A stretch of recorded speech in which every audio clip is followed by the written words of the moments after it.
ಸೌಂದರ್ಯ ಪ್ರಜ್ಞೆಯು ಒಂದು ವೈಯಕ್ತಿಕ ಅನುಭವವಾಗಿದೆ. ನಾಯಕನ ದಿನಚರಿಕೆಗೆ ಮತ್ತೆ ಸ್ವಾಗತ. ಇಂಟರ್ನೆಟ್ನಲ್ಲಿ ಅನೇಕ ದಂತ ಸಂಬಂಧಿತ ತಪ್ಪು ನಂಬಿಕೆಗಳಿವೆ.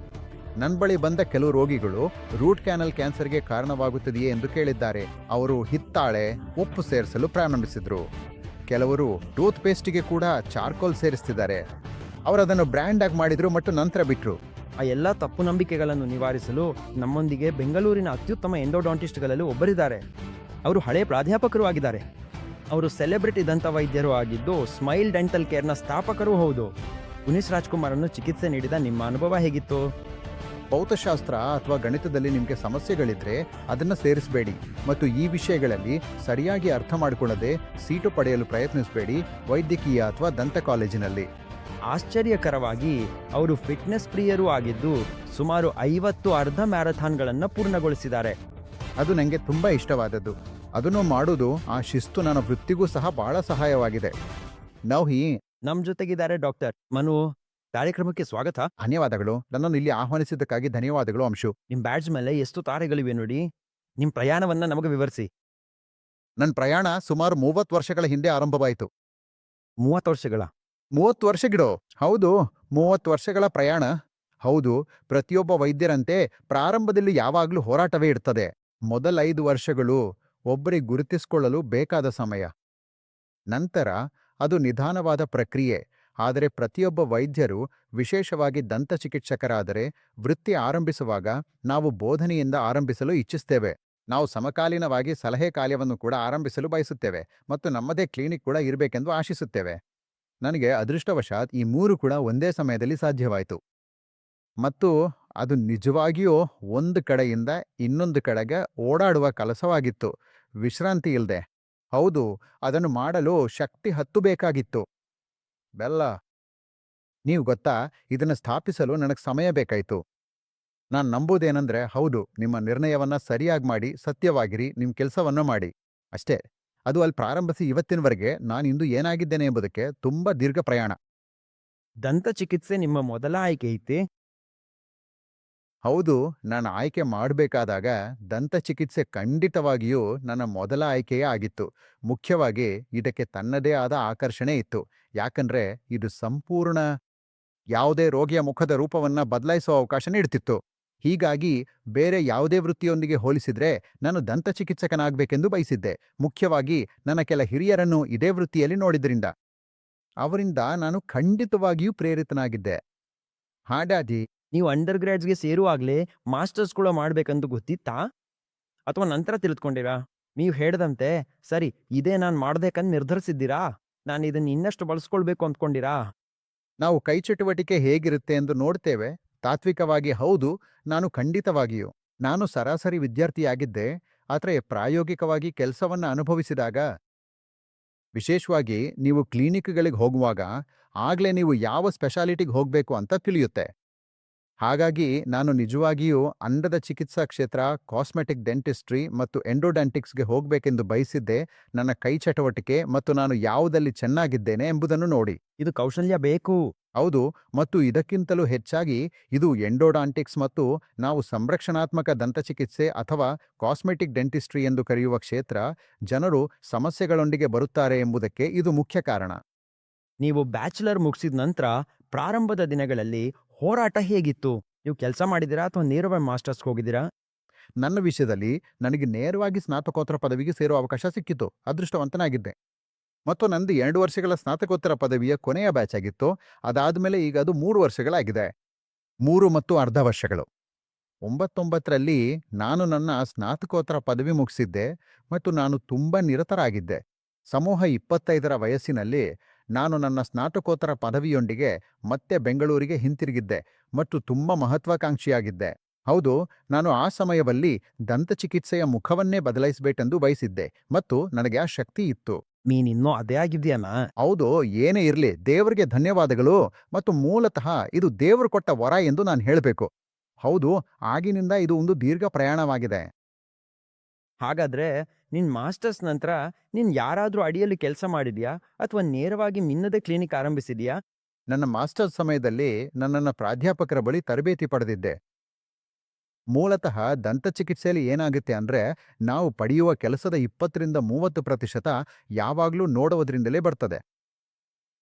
ನೀವು ಗಂಟೆಗಳ ಕಾಲ ನಿಂತು ಸೆಕ್ಷನ್ಗಳನ್ನು ಹಿಡಿದು ಯಾರೋ ಕೆಲಸ ಮಾಡ್ತಿರುವುದನ್ನು ನೋಡ್ಬೇಕಾಗ್ತದೆ.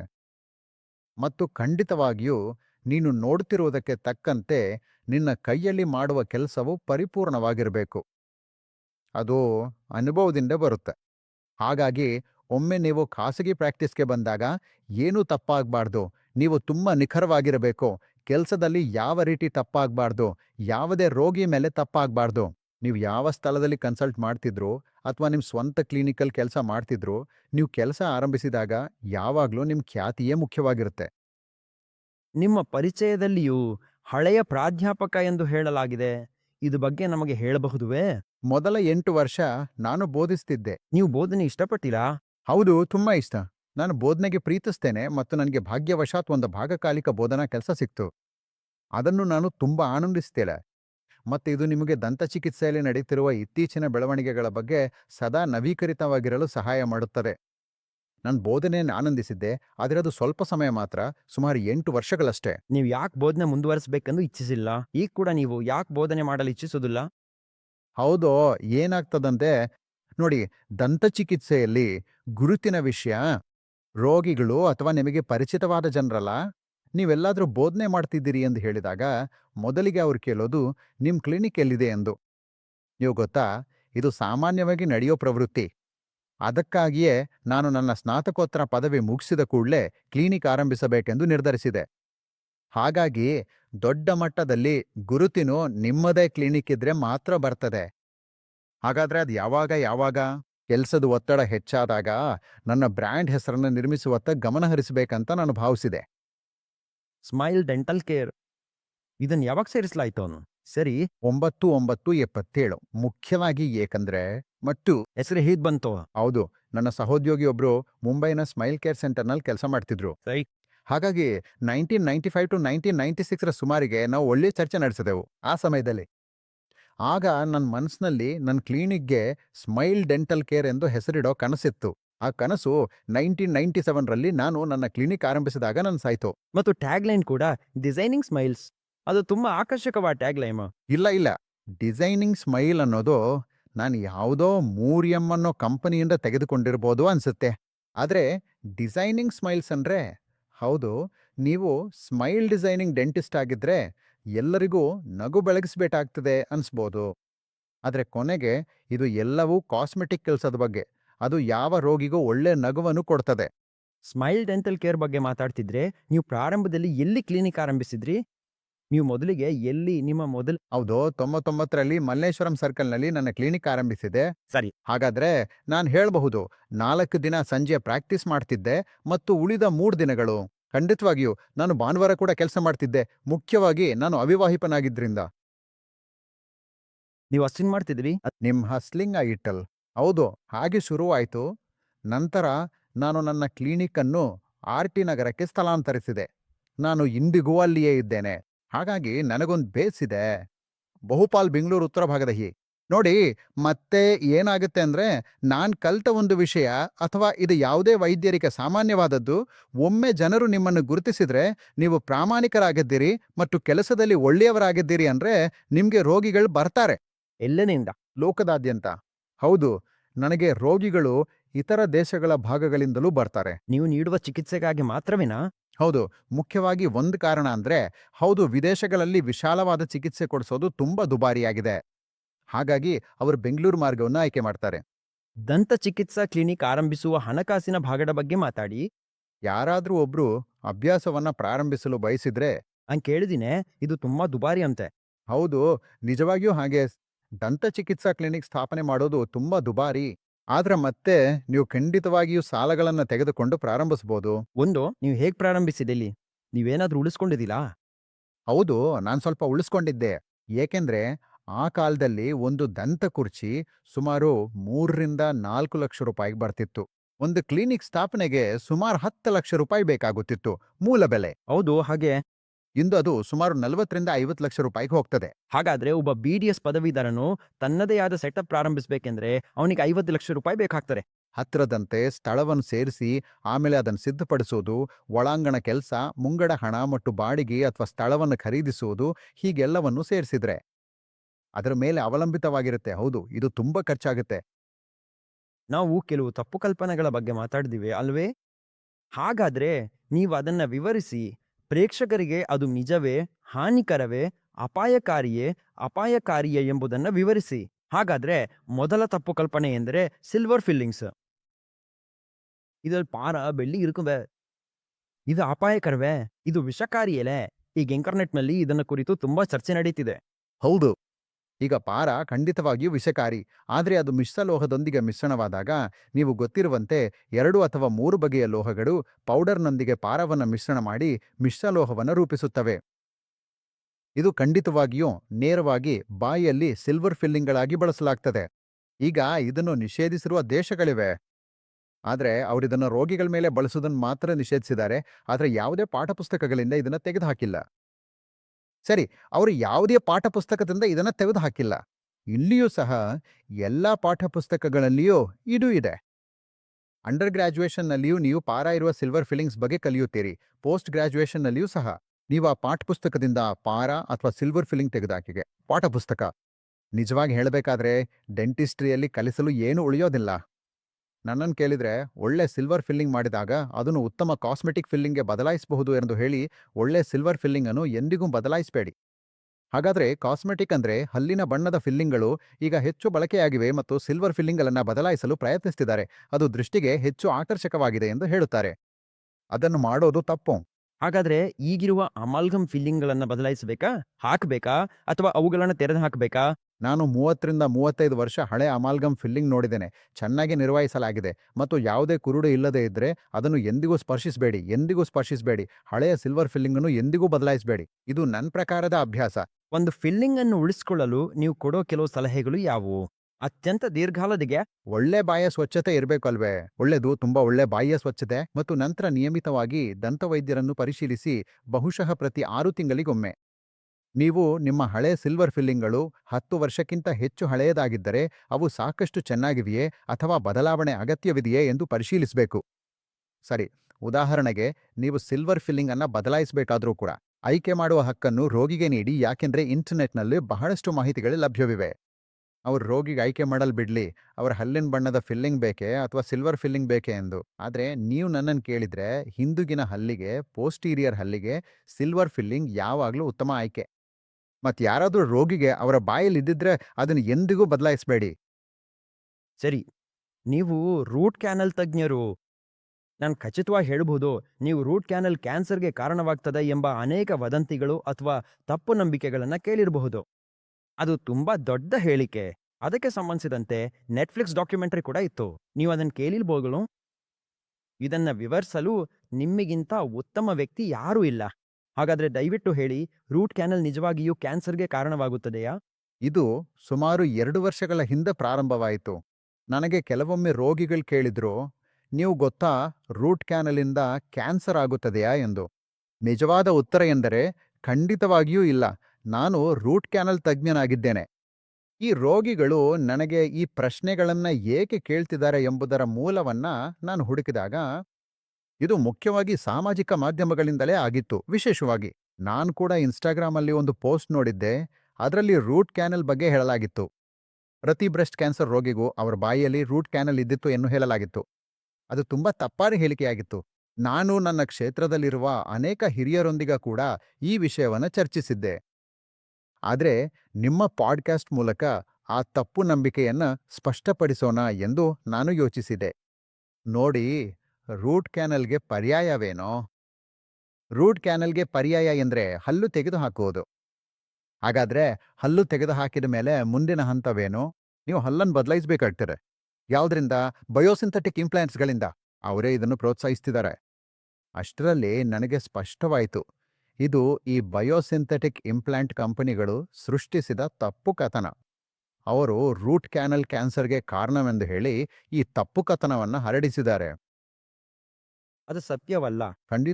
ಖಚಿತವಾಗಿ ಇಲ್ಲ. ಯಾಕಂದ್ರೆ ರೂಟ್ ಕ್ಯಾನಲ್ಗೆ ವೈಜ್ಞಾನಿಕ ಆಧಾರವಿದೆ ಮತ್ತು ಇದನ್ನ ದಶಕಗಳಿಂದ ಮಾಡಲಾಗ್ತಿದೆ. ಹೌದು, ಲಕ್ಷಾಂತರ ರೋಗಿಗಳು ರೂಟ್ ಕ್ಯಾನಲ್ ಚಿಕಿತ್ಸೆ ಮೂಲಕ ತಮ್ಮ ಹಲ್ಲುಗಳನ್ನು ಉಳಿಸ್ಕೊಂಡಿದ್ದಾರೆ ಮತ್ತು ಇದು ಸಾಬೀತಾದ ವಿಷಯ. ನಾವು ಪ್ರಾಯೋಗಿಕವಾಗಿ ಇದನ್ನು ಮಾಡ್ತೇವೆ. ಖಂಡಿತವಾಗಿಯೂ ನಾವು ಯಾವಾಗಲೂ ಆದಿಯಲ್ಲಿ ರೋಗಿಗಳು ನನಗೆ ರೂಟ್ ಕ್ಯಾನಲ್ ಕ್ಯಾನ್ಸರ್ಗೆ ಕಾರಣವಾಗುತ್ತದೆಯಾ ಎಂದು ಕೇಳಿದಾಗ ನನಗೆ ಕೋಪ ಬರ್ತಿತ್ತು. ನಾನು ಅವರಿಗೆ ಉತ್ತರಿಸ್ತಿದ್ದೆ, ನೋಡಿ, ನಾನಿದನ್ನ ಆವಿಷ್ಕರಿಸಿಲ್ಲ, ನಾನಿದನ್ನ ಅನುಸರಿಸ್ತಿದ್ದೇನಷ್ಟೇ.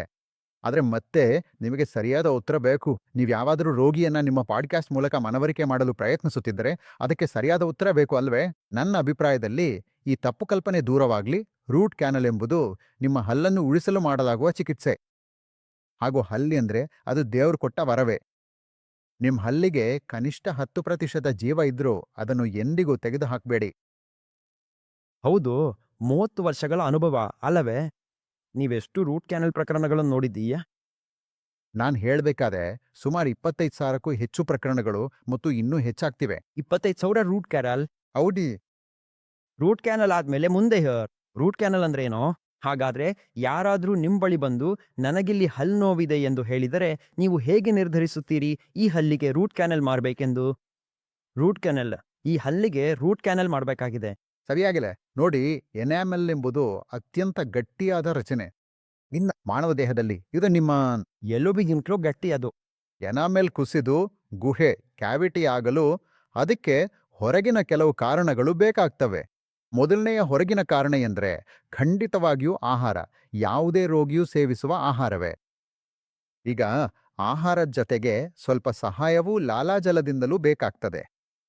ಮತ್ತು ಸೂಕ್ಷ್ಮಜೀವಿಗಳ ಸಹಿತ ಅವುಗಳು ಹಲ್ಲಿನಲ್ಲಿ ತೊಳೆಯಲು ಪ್ರಾರಂಭಿಸಿ ನಂತರ ಗುಹೆ ಕ್ಯಾವಿಟಿ ಉಂಟು ಮಾಡ್ತವೆ. ಅವರದು ಹಲ್ಲಿನ ಖನಿಜಗಳನ್ನು ತೆಗೆದುಹಾಕಲು ಪ್ರಾರಂಭಿಸ್ತವೆ. ನಾವು ಪ್ರತಿಯೊಬ್ಬ ರೋಗಿಗೂ ಪರೀಕ್ಷೆ ಮಾಡಿಸ್ಕೊಳ್ಳಿ ಎಂದು ಹೇಳೋದೇಕೆಂದ್ರೆ ಪ್ರತಿ 6 ತಿಂಗಳಿಗೊಮ್ಮೆ ಪರೀಕ್ಷೆ ಮಾಡಿಸ್ಕೊಳ್ಳೋದ್ರಿಂದ ಈಗಾಗಲೇ ರೂಪುಗೊಂಡಿರುವ ಪ್ರಾರಂಭಿಕ ಗುಹೆಯನ್ನ ಗುರುತಿಸಬಹುದು. ಅದು ಪ್ರಾಥಮಿಕ ತಡೆಗಟ್ಟುವ ಹಂತವನ್ನ ದಾಟಿದೆ. ಮೊದಲನೇದಾಗಿ ನೀವು ನೋಡೋದು ಎಂದ್ರೆ, ಹೌದು, ನೀವು ಗುಹೆಯನ್ನ ನೋಡ್ತೀರಿ, ಅದು ಮೊದಲ ಹಂತದಲ್ಲಿದೆ, ನೀವು ಖಂಡಿತವಾಗಿಯೂ ಅದನ್ನ ತುಂಬಿಸ್ಕೊಳ್ಬಹುದು. ಈಗ ಚಿಕಿತ್ಸೆ ನೀಡದೆ ಬಿಟ್ರೆ ಅಂದ್ರೆ ಹೌದು, ಅದು ಸಾಧ್ಯ. ರೋಗಿಯು ಬ್ಯುಸಿಯಾಗಿರ್ಬೋದು ಮತ್ತು ಅವರು ಬರುವ ಸಾಧ್ಯವಿಲ್ಲ. ಅವರು ಪ್ರತಿ 6 ತಿಂಗಳಿಗೊಮ್ಮೆ ಪರೀಕ್ಷೆ ಮಾಡಿಸ್ಕೊಳ್ಳಲು ಸಾಧ್ಯವಾಗ್ತಿಲ್ಲ. ಹೌದು, ಗುಹೆ ಕಾಯುವುದಿಲ್ಲ, ಏಕೆಂದ್ರೆ ಊಟ ಮಾಡುವ ಪ್ರಕ್ರಿಯೆ ನಿರಂತರವಾಗಿರುತ್ತದೆ. ಅದು ಮುಂದಿನ ಹಂತಕ್ಕೆ ಹೋಗ್ತದೆ. ಮತ್ತೊಮ್ಮೆ ನೀವು ಬ್ಯುಸಿಯಾಗಿರ್ತೀರಿ, ನಿಮ್ಗೆ ಸಮಯವಿರೋದು. ಮತ್ತೊಮ್ಮೆ ಗುಹೆ ಖಂಡಿತವಾಗಿಯೂ ನಿಮ್ಮ ನರಕ್ಕೆ ಹೋಗ್ತದೆ. ಇದನ್ನು ನರದ ಇನ್ನರ್ವೇಷನ್ ಎಂದು ಕರೆಯುತ್ತಾರೆ. ಆದುದರಿಂದ ಅದು ನರವನ್ನು ತಲುಪಿದ ಮೇಲೆ ನಿಮ್ಮ ಹಲ್ಲು ಐದರ್ ರೂಟ್ ಕ್ಯಾನಲ್ ಮಾಡಿಸ್ಬೇಕು ಅಥವಾ ತೆಗೆದುಹಾಕಿಸ್ಬೇಕು. ಇವುಗಳಲ್ಲಿ ಒಂದನ್ನು. ಆ ಆಯ್ಕೆಯನ್ನ ಸಾಮಾನ್ಯವಾಗಿ ರೋಗಿಯೇ ಮಾಡಬೇಕಾಗ್ತದೆ. ಆದ್ರೆ ಸರಿಯಾದ ಆಯ್ಕೆ ಯಾವಾಗಲೂ ರೂಟ್ ಕ್ಯಾನಲ್ ಆಗಿರ್ತದೆ. ಯಾಕಂದ್ರೆ ನೀವು ಬಾಯನ್ನು ತೆರೆದಾಗ ನೀವು ಬಾಯಲ್ಲಿ ಹಲ್ಲುಗಳ 25% ಮಾತ್ರ ನೋಡಬಹುದು. ನೀವು ಹಲ್ಲನ್ನು ಉಳಿಸ್ತಿದ್ರಿ. ಹೌದು, ಮುಗಿದ ಭಾಗ ಅಂದ್ರೆ ಹಲ್ಲಿನ ಒಳಗಡೆ ಇರುವ ಭಾಗವನ್ನು ರೂಟುಗಳು ಎಂದು ಕರೆಯಲಾಗುತ್ತೆ. ಅವು 75% ಆಗಿವೆ. ಹಾಗಾಗಿ ಬಾಯಲ್ಲಿ ನೀವು ನೋಡ್ತಿರುವ ಹಲ್ಲಿನ ಭಾಗಕ್ಕೆ ಕೇವಲ 12% ಹಾನಿಯಾದ್ರೂ ಅದು ಆ ರಂಧ್ರವು ನೇರವಾಗಿ ನರವನ್ನು ತಲುಪ್ತಲೇ. ಈಗ 12% ಹಾನಿಗೆ ನೀವು ಹಲ್ಲನ್ನು ತೆಗೆದುಹಾಕಿ ಶಿಕ್ಷಿಸಬೇಕಂದು ಯಾಕೆ? ನಿಮ್ಮ ಹಲ್ಲು ಎಲುಬು ಮತ್ತು ಹಲ್ಲು ಮೂಳೆಗಳಿಂದ ಬಲವಾಗಿ ಹಿಡಿದಿದೆ. ಅದು ತುಂಬಾ ಬಲವಾಗಿದೆ. ಮತ್ತು ಈ ವಿಷಯವನ್ನು ನೀವು ರೂಟ್ ಕ್ಯಾನಲ್ ಚಿಕಿತ್ಸೆ ಮಾಡ್ತಿರುವಾಗ ಗಮನದಲ್ಲಿಡಬೇಕು. ಸರಿ, ಮತ್ತು ಸ್ಮೈಲ್ ಡೆಂಟಲ್ ಕೇರ್ ನಾನ್ ಕೇಳಿದ್ದೀನಿ. ಇದು ರೋಗಿಗಳು ತಮ್ಮ ಪೆಟ್ಸ್ಗಳನ್ನ ತರಲು ಅವಕಾಶ ನೀಡುವ ಮೊದಲ ಡೆಂಟಲ್ ಪ್ರಾಕ್ಟೀಸ್ ಕೂಡ ಹೌದು. ಹೌದು, ಇದು ಹೊಸದಾಗಿದೆ. ಹೌದು. ಹೌದು ಹೌದು ಹೌದು ಇದು ಸುಮಾರು 3 ವರ್ಷಗಳ ಹಿಂದೆ ಸಂಭವಿಸಿತು. ನನ್ನೊಬ್ಬ ರೋಗಿ ಅವಳು ನನಗೆ ಕೇಳಿದ್ಲು, ಡಾಕ್ಟರ್, ನೀವು ಚಿಕಿತ್ಸೆ ನೀಡ್ತಿರುವಾಗ ನಾನು ನನ್ನ ಪೆಟ್ಟನ್ನು ಜೊತೆಗೆ ತರಬಹುದಾ ಎಂದು. ನೋಡಿ, ಏನಂದ್ರೆ ಒಬ್ಬರನ್ನ ಒತ್ತಡದಿಂದ ದೂರವಿಡಬಹುದಂದ್ರೆ, ಕಾರಣ ರೂಟ್ ಕ್ಯಾನಲ್ ಅಂದ್ರೆ ಅತ್ಯಂತ ಒತ್ತಡದ ಚಿಕಿತ್ಸೆ. ನಾನು ನೋಡಿರುವ ಕೆಲವು ಡಾಕ್ಯುಮೆಂಟರಿಗಳಲ್ಲಿಯೂ ಕೂಡ ರೋಗಿಗಳು ಹೇಳಿರುವುದನ್ನ ಗಮನಿಸಿ. ಇಂದು ನೋಡಿ, ಎಲ್ಲರೂ ರೂಟ್ ಕ್ಯಾನಲ್ ಮಾಡ್ತಾರೆ. ಅತಿ ದಂತ ಚಿಕಿತ್ಸಕರಲ್ಲೂ ಇದು ಒಂದು. ಔಸನ್ಯ. ಅದು ಮೂಲತಃ ಒಂದು ಕೌಶಲ್ಯ. ಪ್ರತಿ ದಂತ ಚಿಕಿತ್ಸಕರು ರೂಟ್ ಕ್ಯಾನಲ್ ಮಾಡಬಹುದು. ಆದ್ರೆ ಹಾಗೆ ಹೇಳಿದ್ರೆ ದಂತ ಚಿಕಿತ್ಸಾ ಕುರ್ಚಿಯಲ್ಲಿ ಒತ್ತಡವನ್ನ ಕಡಿಮೆ ಮಾಡಲು ನಾನು ಹೇಳ್ದೆ ಏಕೆ ಇಲ್ಲ ಎಂದು. ಅಂದ್ರೆ ನೀವು ನಿಮ್ ಪೆಟ್ಟನ್ನು ಜೊತೆಗೆ ತರಬಹುದಾದಷ್ಟು ನಾನು ಸ್ವಲ್ಪ ಮುಕ್ತವಾಗಿರ್ಲಿ ಎಂದು. ನಾನು ಚಿಕಿತ್ಸೆ ನೀಡುತ್ತೇನೆ, ಅದು ನನಗೆ ತೊಂದರೆ ಕೊಡದವರೆಗೆ. ಹಾಗಾದ್ರೆ ಫ್ಲೋರೈಡ್ ಮತ್ತು ಹೈಡ್ರಾಕ್ಸಿಅಪಟೈಟ್ ಬಗ್ಗೆ ಮಾತಾಡೋಣ. ಬಹಳಷ್ಟು ಪ್ರೇಕ್ಷಕರು ಅಥವಾ ಸಾಮಾನ್ಯ ಜನರು ಫ್ಲೋರೈಡ್ ಎಂದರೆ ಏನು ಎಂದು ತಿಳಿದಿರುತ್ತಾರೆ, ಯಾಕೆಂದರೆ ಅವರು ಇದನ್ನು ರಸಾಯನಶಾಸ್ತ್ರದಲ್ಲಿ ಕೇಳುತ್ತಿರ್ತಾರೆ. ಅವರು ಅದನ್ನು ಕೇಳ್ತಾರೆ, ಅವರು ಟೂತ್‌ಪೇಸ್ಟ್ ಮೇಲೆ ಇದನ್ನು ನೋಡ್ತಾರೆ. ಈ ಹೊಸ ಪದ ಹೈಡ್ರಾಕ್ಸಿ ಅಪಟೈಟ್. ಇದೇನು? ಈ ಎರಡ್ರ ಮಧ್ಯೆ ವ್ಯತ್ಯಾಸವೇನು? ದಯವಿಟ್ಟು ವಿವರಿಸ್ಬೋದಾ? ನೋಡಿ, ಮೂಲತಃ ಎರಡೂ ನಿಮ್ಮ ಹಲ್ಲಿನ ಎನಾಮೆಲ್ ಅನ್ನು ರಕ್ಷಿಸಲು ಸಹಾಯ ಮಾಡ್ತವೆ. ಸರಿ, ಹಾಗಾದ್ರೆ ರಕ್ಷಣೆಗೆ ಬಂದಾಗ ಯಾವುದು ರಕ್ಷಣೆಗಾಗಿ ಬೇಕು ಎಂದು ಬೇರ್ಪಡಿಸುವ ಅಗತ್ಯವಿಲ್ಲ. ಅವುಗಳು ರಕ್ಷಣೆ ನೀಡ್ತಿದ್ರೆ ಸಾಕು. ಒಂದುದು ಶಸ್ತ್ರಚಿಕಿತ್ಸೆಯ ನಂತರದ ಸಂವೇದನೆಗೆ ರಕ್ಷಣೆ ನೀಡುತ್ತದೆ, ಇನ್ನೊಂದುದು ಆಮ್ಲದಿಂದ ರಕ್ಷಿಸುತ್ತದೆ. ಅಂದ್ರೆ ಹಾಗೆ. ಹೌದು, ಹೈಡ್ರಾಕ್ಸಿ ಅಪಟೈಟ್ ಮಕ್ಕಳಿಗೆ ಸ್ವಲ್ಪ ಸುರಕ್ಷಿತವಾದದ್ದು. ಮಕ್ಕಳಿಗೆ ಇದು ನಾಸಾ ಸಂಶೋಧನೆಯೊಂದಾಗಿದೆ. ಹೌದೌದು. ಹಾಗಾದ್ರೆ ಇದು ಮಕ್ಕಳಿಗೆ ಸ್ವಲ್ಪ ಸುರಕ್ಷಿತವಾಗಿದೆ, ಏಕೆಂದ್ರೆ ಅವರು ನುಂಗಿದಾಗ ಫ್ಲೋರೈಡ್ನಂತೆ ಯಾವುದೇ ಪ್ರತಿಕ್ರಿಯೆ ಆಗೋದಿಲ್ಲ. ಆದ್ರೆ ರಕ್ಷಣೆಯೂ ಚೆನ್ನಾಗಿದ್ರೆ ಎರಡನ್ನೂ ಬಳಸಬಹುದು. ಹೌದು, ನಾನು ಎರಡಕ್ಕೂ ಶಿಫಾರಸು ಮಾಡ್ತೇನೆ. ಎರಡನ್ನೂ ಒಟ್ಟಿಗೆ ಬಳಸಬಹುದೇ? ಹೌದು, ಅದು ಬಳಸಬಹುದು. ಇದು ಯಾವುದೋ ಈಗ ಅನಿವಾರ್ಯವಲ್ಲ. ರಕ್ಷಣೆಯೂ ಇದ್ರೆ ದಿನದ ಕೊನೆಯಲ್ಲಿ ನೋಡಿದ್ರೆ. ಇದನ್ನು ಟೂತ್‌ಪೇಸ್ಟ್‌ನಲ್ಲಿ ಬಳಸ್ತಾನೆ. ಹೌದು. ಸರಿ. ಹಾಗಾದ್ರೆ ನಿಮ್ ಹಲ್ಲುಗಳಿಗೆ ಉತ್ತಮ ರಕ್ಷಣೆ ಸಿಗ್ತಿದೆ ಅಂದ್ರೆ ಅದು ಫ್ಲೋರೈಡ್ನಿಂದ ಆಗಿರ್ಲಿ ಅಥವಾ ಹೈಡ್ರಾಕ್ಸಿ ಅಪಟೈಟ್ನಿಂದ ಆಗಿರ್ಲಿ ಪರವಾಗಿಲ್ಲ. ಹೌದು. ಯಾಕೆಲ್ಲ? ಹೌದು, ಬಯಸ್ಬಹುದು. ಅತ್ಯಂತ ಮುಖ್ಯವಾದದ್ದು ಎಂದರೆ, ಹೌದು, ರಾತ್ರಿ ಹಲ್ಲು ತೊಳೆಯುವುದು ಇದು ಬೆಳಗಿನ ಹಲ್ಲು ತೊಳೆಯುವುದಕ್ಕಿಂತಲೂ ಹೆಚ್ಚು ಮುಖ್ಯ. ಹಾಗಾದ್ರೆ ಮಕ್ಕಳನ್ನೋ ಅಥವಾ ಕಲಿಯಲು ಯತ್ನಿಸುವ ಯಾರನ್ನಾದ್ರೂ ಮೌಖಿಕ ಸ್ವಚ್ಛತೆ ಕಾಪಾಡಲು ರಾತ್ರಿ ಹಲ್ಲು ತೊಳೆಯುವುದನ್ನು ಪ್ರಾರಂಭಿಸಿ. ರಾತ್ರಿ ಹಲ್ ತೊಳೆಯಿರಿ ಗೆಳೆಯ. ಡೆಂಟಿಸ್ಟ್ ಹೇಳ್ತಿದ್ದಾರೆ ರಾತ್ರಿ ಹಲ್ ತೊಳೆಯಿರಂತೆ. ಸರಿ, ಅರ್ಥಮಾಯ್ತು. ಹಾಗಾದ್ರೆ ನಿಮ್ಗೆ ಯಾರಾದ್ರೂ ಸಂಪರ್ಕಿಸಿದಾರನಾ? ಈಗ ಮೌಖಿಕ ಸ್ವಚ್ಛತೆ ವಿಷಯಕ್ಕೆ ಬಂದಾಗ ದೊಡ್ಡ ದೊಡ್ಡ ಬ್ರ್ಯಾಂಡ್ಗಳಿವೆ. ಕೋಲ್ಗೇಟ್, ಪೆಪ್ಸೋಡೆಂಟ್. ಈ ಬ್ರ್ಯಾಂಡ್ಗಳಲ್ಲಿ ಯಾವುದಾದ್ರೂ ನಿಮ್ಮನ್ನು ಅವರ ಉತ್ಪನ್ನವನ್ನ ಪ್ರಚಾರ ಮಾಡಲು ಸಂಪರ್ಕಿಸಿದ್ದಾರಾ? ಹೌದು, ಪ್ರತಿ ಬ್ರ್ಯಾಂಡ್ ಕೂಡ ಆ ವಿಷಯಕ್ಕೆ ಬಂದ್ರೆ ನೋಡಿ ಅವರದೇ ಆದ ರೀತಿಯಲ್ಲಿ ಪ್ರತಿನಿಧಿಗಳನ್ನ ಕಳಿಸಿ ನಂತರ ಮಾರುಕಟ್ಟೆಗೆ ಬರ್ತಿರುವ ಬೇರೆ ಬೇರೆ ಬ್ರ್ಯಾಂಡ್ಗಳನ್ನ ಸೇರಿಸುವ ಕೆಲಸವನ್ನ ಮಾಡ್ತಾರೆ. ಅವರ ಪೇಸ್ಟ್ನಲ್ಲಿ ಹೆಚ್ಚುವರಿ ವಿಷಯವೇನಿದೆ ಎಂದು ತಿಳಿಯಲು ಪ್ರಯತ್ನಿಸುವುದರಲ್ಲಿ ತಪ್ಪೇನೂ ಇಲ್ಲ. ಮೊದಲು ನಾನು ಅದನ್ನ ನನ್ಮೇಲೆ ಉಪಯೋಗಿಸ್ತೇನೆ, ಬೇಗ ಚೆನ್ನಾಗಿದೆ ಎಂದು ಅನಿಸುತ್ತೆ. ನಾನು ರೋಗಿಗಳಿಗೆ ಕೂಡ ಅದನ್ನು ಹಾಗೇ ಬಳಸಲು ಹೇಳ್ತೇನೆ. ವಿಶೇಷವಾಗಿ ದಂತ ಸಂವೇದನೆ ಕಡಿಮೆ ಮಾಡುವ ವಿಷಯದಲ್ಲಿ ಬಹಳಷ್ಟು ಅಭಿವೃದ್ಧಿ ನಡೀತಿದೆ. ಹಿಂದೆ ಲಭ್ಯವಿದ್ದ ಪೇಸ್ಟ್ಗಳು ಮತ್ತು ಈಗ ಇರುವವುಗಳ ನಡುವೆ ಬಹಳ ವ್ಯತ್ಯಾಸ ಇದೆ. ಇದಕ್ಕೆ ಸಂಬಂಧಿಸಿದಂತೆ ಬಹಳಷ್ಟು ಸಂಶೋಧನೆ ನಡೀತಿದೆ ಮತ್ತು ಹೌದು, ಈ ಕೆಲಸವನ್ನ ಚೆನ್ನಾಗಿ ಮಾಡೋ ಯಾವುದೇ ಟೂತ್ಪೇಸ್ಟ್ಗೆ ನಾನು ಸ್ವಾಗತಿಸ್ತೇನೆ. ಹೌದು. ನಾವೀಗ ಗುಹೆಗಳ ಕ್ಯಾವಿಟೀಸ್ ಬಗ್ಗೆ ಮಾತನಾಡೋಣ. ಸರಿ. ಯಾರಾದ್ರೂ ದಂತವೈದ್ಯರನ್ನು ಭೇಟಿಯಾಗ್ತಿದ್ರೆ, ಸರಿ, ಯಾರಾದ್ರೂ ಅಥವಾ 10 ಜನರಲ್ಲಿ 9 ಜನರು ಹೇಳ್ತಾರೆ ನನಗೆ ಕ್ಯಾವಿಟಿ ಇದೆ, ನೋವಾಗ್ತಿದೆ. ಸರಿ. ಹಾಗಾದ್ರೆ ಈ ಕ್ಯಾವಿಟಿ ಅಂತಹದು ನಿಮ್ಮ ಹಲ್ಲಿಗೆ ಅಥವಾ ಹಲ್ಲುಗಳಿಗೆ ಏನಾಗ್ತದೆ? ನೋಡಿ, ಮುಖ್ಯವಾಗಿ ಮೊದಲನೆಯದಾಗಿ ನಿಮ್ಮ ಬಾಯಿಯ ಸ್ವಚ್ಛತೆಯನ್ನು ಕಾಪಾಡಿಕೊಳ್ಳುವ ಸರಳವಾದ ಚಿನ್ನದ ನಿಯಮ ಇದೆ. ವಿಶೇಷವಾಗಿ ಬೆಳಿಗ್ಗೆ ಮತ್ತು ರಾತ್ರಿ ಎರಡೂ ಸಮಯದಲ್ಲಿ ಹಲ್ಲುಗಳನ್ನು ಬ್ರಷ್ ಮಾಡೋದು. ನೀವು ಬಳಸುವ ಬ್ರಷಿಂಗ್ ತಂತ್ರಗಳು ಮತ್ತು ಟೂತ್ಪೇಸ್ಟ್ ಮತ್ತು ಅತ್ಯಂತ ಮುಖ್ಯವಾಗಿ ನೀವು ಏನ್ ತಿನ್ನುತ್ತೀರಿ ಎಂಬುದು, ಇದನ್ನೂ ನಾನು ಸೇರಿಸಿ ಇದಕ್ಕೆ ಹೆಚ್ಚಿನ ಮಹತ್ವವನ್ನು ನೀಡ್ತೇನೆ. ಇದು ಹೊಸ ವಿಷಯ ಅಥವಾ ರೋಗಿಗಳು ಕೂಡ ಇದನ್ನ ಅರಿಬೇಕು. ಹೈಡ್ರೇಷನ್, ಒಳ್ಳೆ ಮಟ್ಟದ ಹೈಡ್ರೇಷನ್ ಬಹಳ ಮುಖ್ಯವಾಗಿದೆ. ನಿಮ್ಮ ಬಾಯಲ್ಲಿ ಲಾಲಾಜಲದ ಹರಿವು ಚೆನ್ನಾಗಿರೋ. ನಮ್ಮಲ್ಲಿ ಬಹುತೇಕ ಜನರಿಗೆ ಹೈಡ್ರೇಷನ್ ಮಹತ್ವ ಗೊತ್ತಿಲ್ಲ. ನೀವು ಗೊತ್ತಾ, ಹೈಡ್ರೇಷನ್ ಅಂದ್ರೆ ನಾವು ಬಾಯಾರಿಕೆ ಆಗಿದಾಗ ಮಾತ್ರ ನೀರು ಕುಡಿತೇವೆ. ಇಲ್ಲ, ಅದು ತಪ್ಪು. ಸರಿ. ಹಾಗೆ ನಿಮ್ಮ ಕಿಡ್ನಿಗಳು ಹೇಗೆ ಕಾರ್ಯನಿರ್ವಹಿಸಿ ವಿಷಕಾರಿ ತ್ಯಾಜ್ಯವನ್ನು ಹೊರಹಾಕ್ಬೇಕಂತ ನೀವು ಬಯಸ್ತೀರೋ ಅದೇ ರೀತಿ ನಿಮ್ಮ ಬಾಯಲ್ಲಿ ಉತ್ತಮ ಪ್ರಮಾಣದ ಲಾಲಾಜಲ ಹರಿಬೇಕು. ಅದಕ್ಕಾಗಿ ನಾನು ಪ್ರೀತಿಸ್ತೇನೆ. ಹೈಡ್ರೇಷನ್ ಮತ್ತೆ ಬಹಳ ಮುಖ್ಯವಾದುದು ದಂತರಂಧ್ರಗಳು ಕ್ಯಾವಿಟೀಸ್ ರೂಪುಗೊಳ್ಳದಂತೆ ತಡೆಯಲು. ಹಾಗಂದ್ರೆ ಕ್ಯಾವಿಟೀಸ್ ಅಂದ್ರೆ ನಿಮಗೆ ಗೊತ್ತಿರುವಂತೆ ಮೈಕ್ರೋ ಆರ್ಗ್ಯಾನಿಸಮ್ಗಳು, ಅವುಗಳು ಆಮ್ಲದ ಸಹಾಯದಿಂದ ಆಮ್ಲವನ್ನು ಬಿಡುಗಡೆ ಮಾಡುವ ಮೂಲಕ ಅಷ್ಟೇ. ಮತ್ತು ನೀವು ಸೇವಿಸುವ ಕಾರ್ಬೋಹೈಡ್ರೇಟ್ ಜೊತೆಗೆ ನಿಮ್ಮ ಲಾಲಾಜಲವು ಬಫರ್ ಆಗಿ ಕಾರ್ಯನಿರ್ವಹಿಸಿ ನಂತರ ಅದು ನಿಮ್ಮ ಹಲ್ಲನ್ನು ತಿನ್ನಲು ಪ್ರಾರಂಭಿಸುತ್ತದೆ. ಹಾಗಾಗಿ ಇದನ್ನು ತಡೆಯುವುದು ಅತ್ಯುತ್ತಮ. ತಡೆಯೋದು ಅಂದ್ರೆ ನೀವು ನಿಮ್ಮ ಬಾಯಿಯ ಸ್ವಚ್ಛತೆಯನ್ನು ಎಷ್ಟು ಚೆನ್ನಾಗಿ ಕಾಪಾಡ್ಕೊಳ್ತೀರಿ ಎಂಬುದರ ಮೇಲೆ ಅವಲಂಬಿತವಾಗಿದೆ.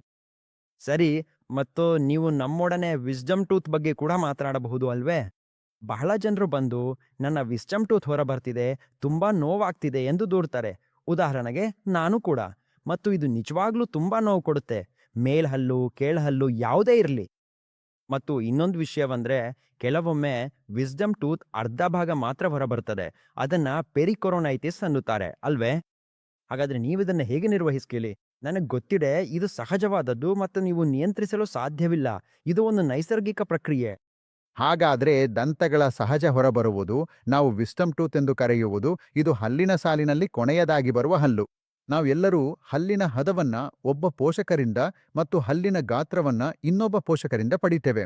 ಹಾಗಾಗಿ ಈ ತಲೆಮಾರಿಗೆ ವಿಶೇಷವಾಗಿ ನಾನೂ ಸೇರಿ ನಮ್ಮೆಲ್ಲರಿಗೂ ಚಿಕ್ಕ ಹಲ್ಲು ಹದ ಮತ್ತು ದೊಡ್ಡ ಹಲ್ಲುಗಳಿವೆ. ಹಾಗಾಗಿ ಆ ಕೊನೆ ಹಲ್ಲು ಹೊರಬರುವ ಜಾಗವೇ ಇಲ್ಲ. ಅವು ಯಾವಾಗ್ಲೂ ಅಡಕವಾಗಿಯೇ ಉಳಿಯುತ್ತಲೆ. ಅದನ್ನು ತೆಗೆದುಹಾಕಲು ಶಸ್ತ್ರಚಿಕಿತ್ಸೆ ಮಾಡಬೇಕಾಗ್ತಲೆ. ಎಲ್ಲವನ್ನೂ ಅಲ್ಲ. ಲಕ್ಷಣಗಳಿರೋ ಹಲ್ಲು ಬಿಡೋದು ಆಟ. ನಾವು ಯಾವಾಗಲೂ ಎಕ್ಸ್ರೇ ತೆಗೆದುಕೊಳ್ತೇವೆ. ನಾವು ವಿಸ್ಡಮ್ ಟೂತ್‌ನ ಕ್ಲಿನಿಕಲ್ ಸ್ಥಿತಿಯನ್ನು ನೋಡ್ತೇವೆ, ಅವು ಹೇಗಿವೆ ಎಂದು ಪರಿಶೀಲಿಸ್ತೇವೆ.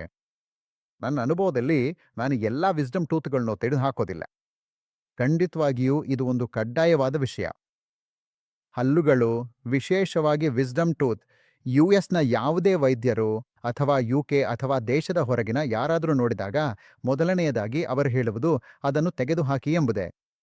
ಅದು ನಿಮ್ಮ ಬಾಯಲ್ಲಿರಬಾರ್ದು. ನನ್ನ ದೃಷ್ಟಿಕೋನದಿಂದ ನೋಡಿದ್ರೆ, ನಾನು ಸಾಮಾನ್ಯವಾಗಿ ತೆಗೆದುಹಾಕುವುದನ್ನು ಆಲೋಚಿಸುವುದು ಸ್ಥಿತಿ ತೀವ್ರವಾದಾಗ ಮಾತ್ರ, ಅಥವಾ ಹಲ್ಲು ಹೊರಬರುವ ಸ್ಥಳ ಸ್ಪ್ಯಾಸವಾಗಿಲ್ಲದಿದ್ದಾಗ ಮಾತ್ರ. ಆ ಪ್ರದೇಶವನ್ನ ಬ್ರಷ್ ತಲುಪಲು ಕಷ್ಟವಾಗುತ್ತದೆ. ಅಂತ ಸಂದರ್ಭದಲ್ಲೇ ನಾವು ತೆಗೆದುಹಾಕೋದನ್ನು ಯೋಜಿಸ್ತೇವೆ, ಅಥವಾ ನಾನು ತೆಗೆದುಹಾಕಲು ಶಿಫಾರಸು ಮಾಡ್ತೇನೆ, ಬೇರೆ ಸಂದರ್ಭಗಳಲ್ಲ. ನನಗನ್ಸುತ್ತೆ ವಿಸ್ಡಮ್ ಟೂತ್ ತಿರುಕೊಂಡಿದೆ ಎಂದು. ಹೌದು, ಅದು ತೀರ್ಕೊಂಡಿರ್ಬೋದು. ಅಲ್ಲಿ ವಿಭಿನ್ನ ಓಡರಿಗೋ. ಕೆಲವು ಹಲ್ಲುಗಳು ಪಕ್ಕದ ಹಲ್ಲಿನ ಕಡೆಗಳು ಮಿಸಿಯಲಾಗಿ ತಿರ್ಕೊಂಡಿರ್ತವೆ, ಮತ್ತೊಂದು ಹಲ್ಲು ವಿರುದ್ಧವಾಗಿ ತಿರುಗಿದೆ. ಕೆಲವು ಹಲ್ಲುಗಳು ಬಿದ್ದಿರಬಹುದು. ಇದು ಹಲ್ಲು ಹೊರಬರುವ ಒಂದು ಶಾರೀರಿಕ ಪ್ರಕ್ರಿಯೆ. ನಿಮಗೆ ಗೊತ್ತೇ, ಇದು ಯಾರ ಕೈಯಲ್ಲಿಯೂ ಇಲ್ಲ. ಹಲ್ಲು ಹೊರಬರುವುದು ದವಡಿಯಲ್ಲಿ ಎಷ್ಟು ಜಾಗವಿದೆ ಎಂಬುದರ ಮೇಲೆ ಅವಲಂಬಿತವಾಗಿದೆ. ನೀವು ನನಗೆ ಇಂಪ್ಲಾಂಟ್ ಬಗ್ಗೆ ಹೇಳ್ಬೋದಾ? ಇಂಪ್ಲಾಂಟ್ ಎಂದರೆ ಏನೋ? ನಾನು ಟೈಟಾನಿಯಂ ಇಂಪ್ಲಾಂಟ್ ಬಗ್ಗೆ ಕೇಳಿದ್ದೇನೆ. ಹೌದು, ಇಂಪ್ಲಾಂಟ್ ಎಂದರೆ ರೋಗಿಗೆ ರೂಟ್ ಕ್ಯಾನಲ್ ಮಾಡಿಸ್ಕೊಳ್ಳಲು ಇಚ್ಛೆ ಇಲ್ಲದಿದ್ದಾಗ, ಅಥವಾ ಅವ್ರು ಈಗಾಗಲೇ ತಮ್ಮ ಹಲ್ಲನ್ನು ತೆಗೆಸ್ಕೊಂಡಿರ್ಬೋದು. ಅಂತಹ ಸಮಯದಲ್ಲಿ ಎಲುಬಿನಲ್ಲಿ ಒಂದು ರಂಧ್ರವನ್ನು ತೋಡಿ ಆ ರಂಧ್ರದಲ್ಲಿ ಇಂಪ್ಲಾಂಟ್ ಅನ್ನು ದವಡ ಎಲುಬಿನಲ್ಲಿ ಸ್ಥಾಪಿಸಲಾಗುತ್ತೆ. ನಂತರ ನಾವು ಸಮಯ ಕೊಡ್ತೇವೆ, ಸುಮಾರು 4 ರಿಂದ 6 ವಾರಗಳು ಅಥವಾ ಕೆಲವೊಮ್ಮೆ 3 ರಿಂದ 6 ತಿಂಗಳುಗಳವರೆಗೆ ಬೇಕಾಗ್ಬೋದು. ನಂತರ ಆಸ್ಟಿಯೋ ಇಂಟಿಗ್ರೇಷನ್ ಆಗುವಾಗ, ಅಂದ್ರೆ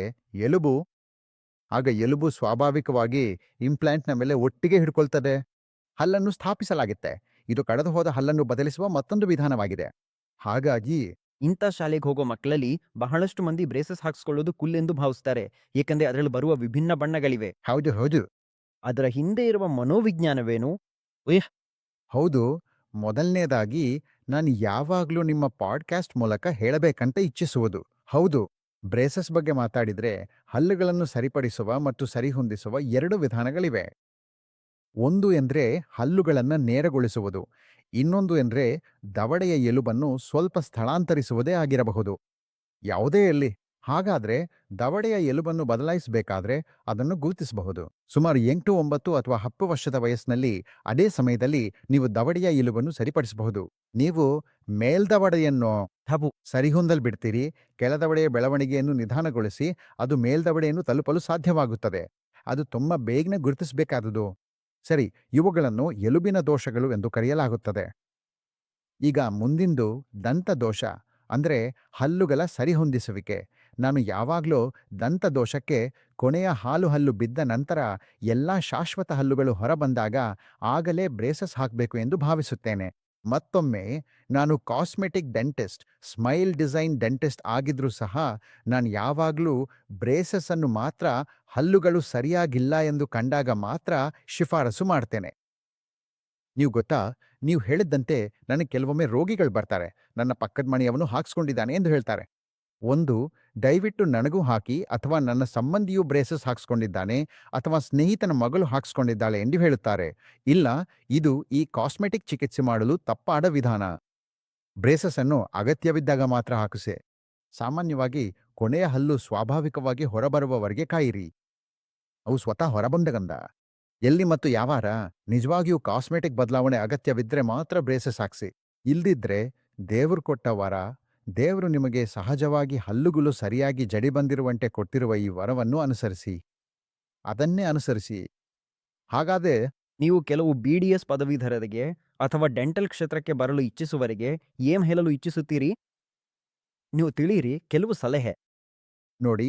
ಮೂಲತಃ ಡೆಂಟಿಸ್ಟ್ರಿಗೆ ಪ್ರವೇಶಿಸುವುದು ಯಾರಿಗಾದ್ರೂ ಅದ್ಭುತ ವೃತ್ತಿಯಾಗಿರ್ತದೆ. ಬಹುಶಃ ನೀವು ಕಳೆದ ನೀಟ್ ಪರೀಕ್ಷೆಯಲ್ಲಿ ನೋಡಿದ್ರೂ ಎಲ್ಲ ಡೆಂಟಲ್ ಸೀಟ್ಗಳು ತುಂಬಿವೆ.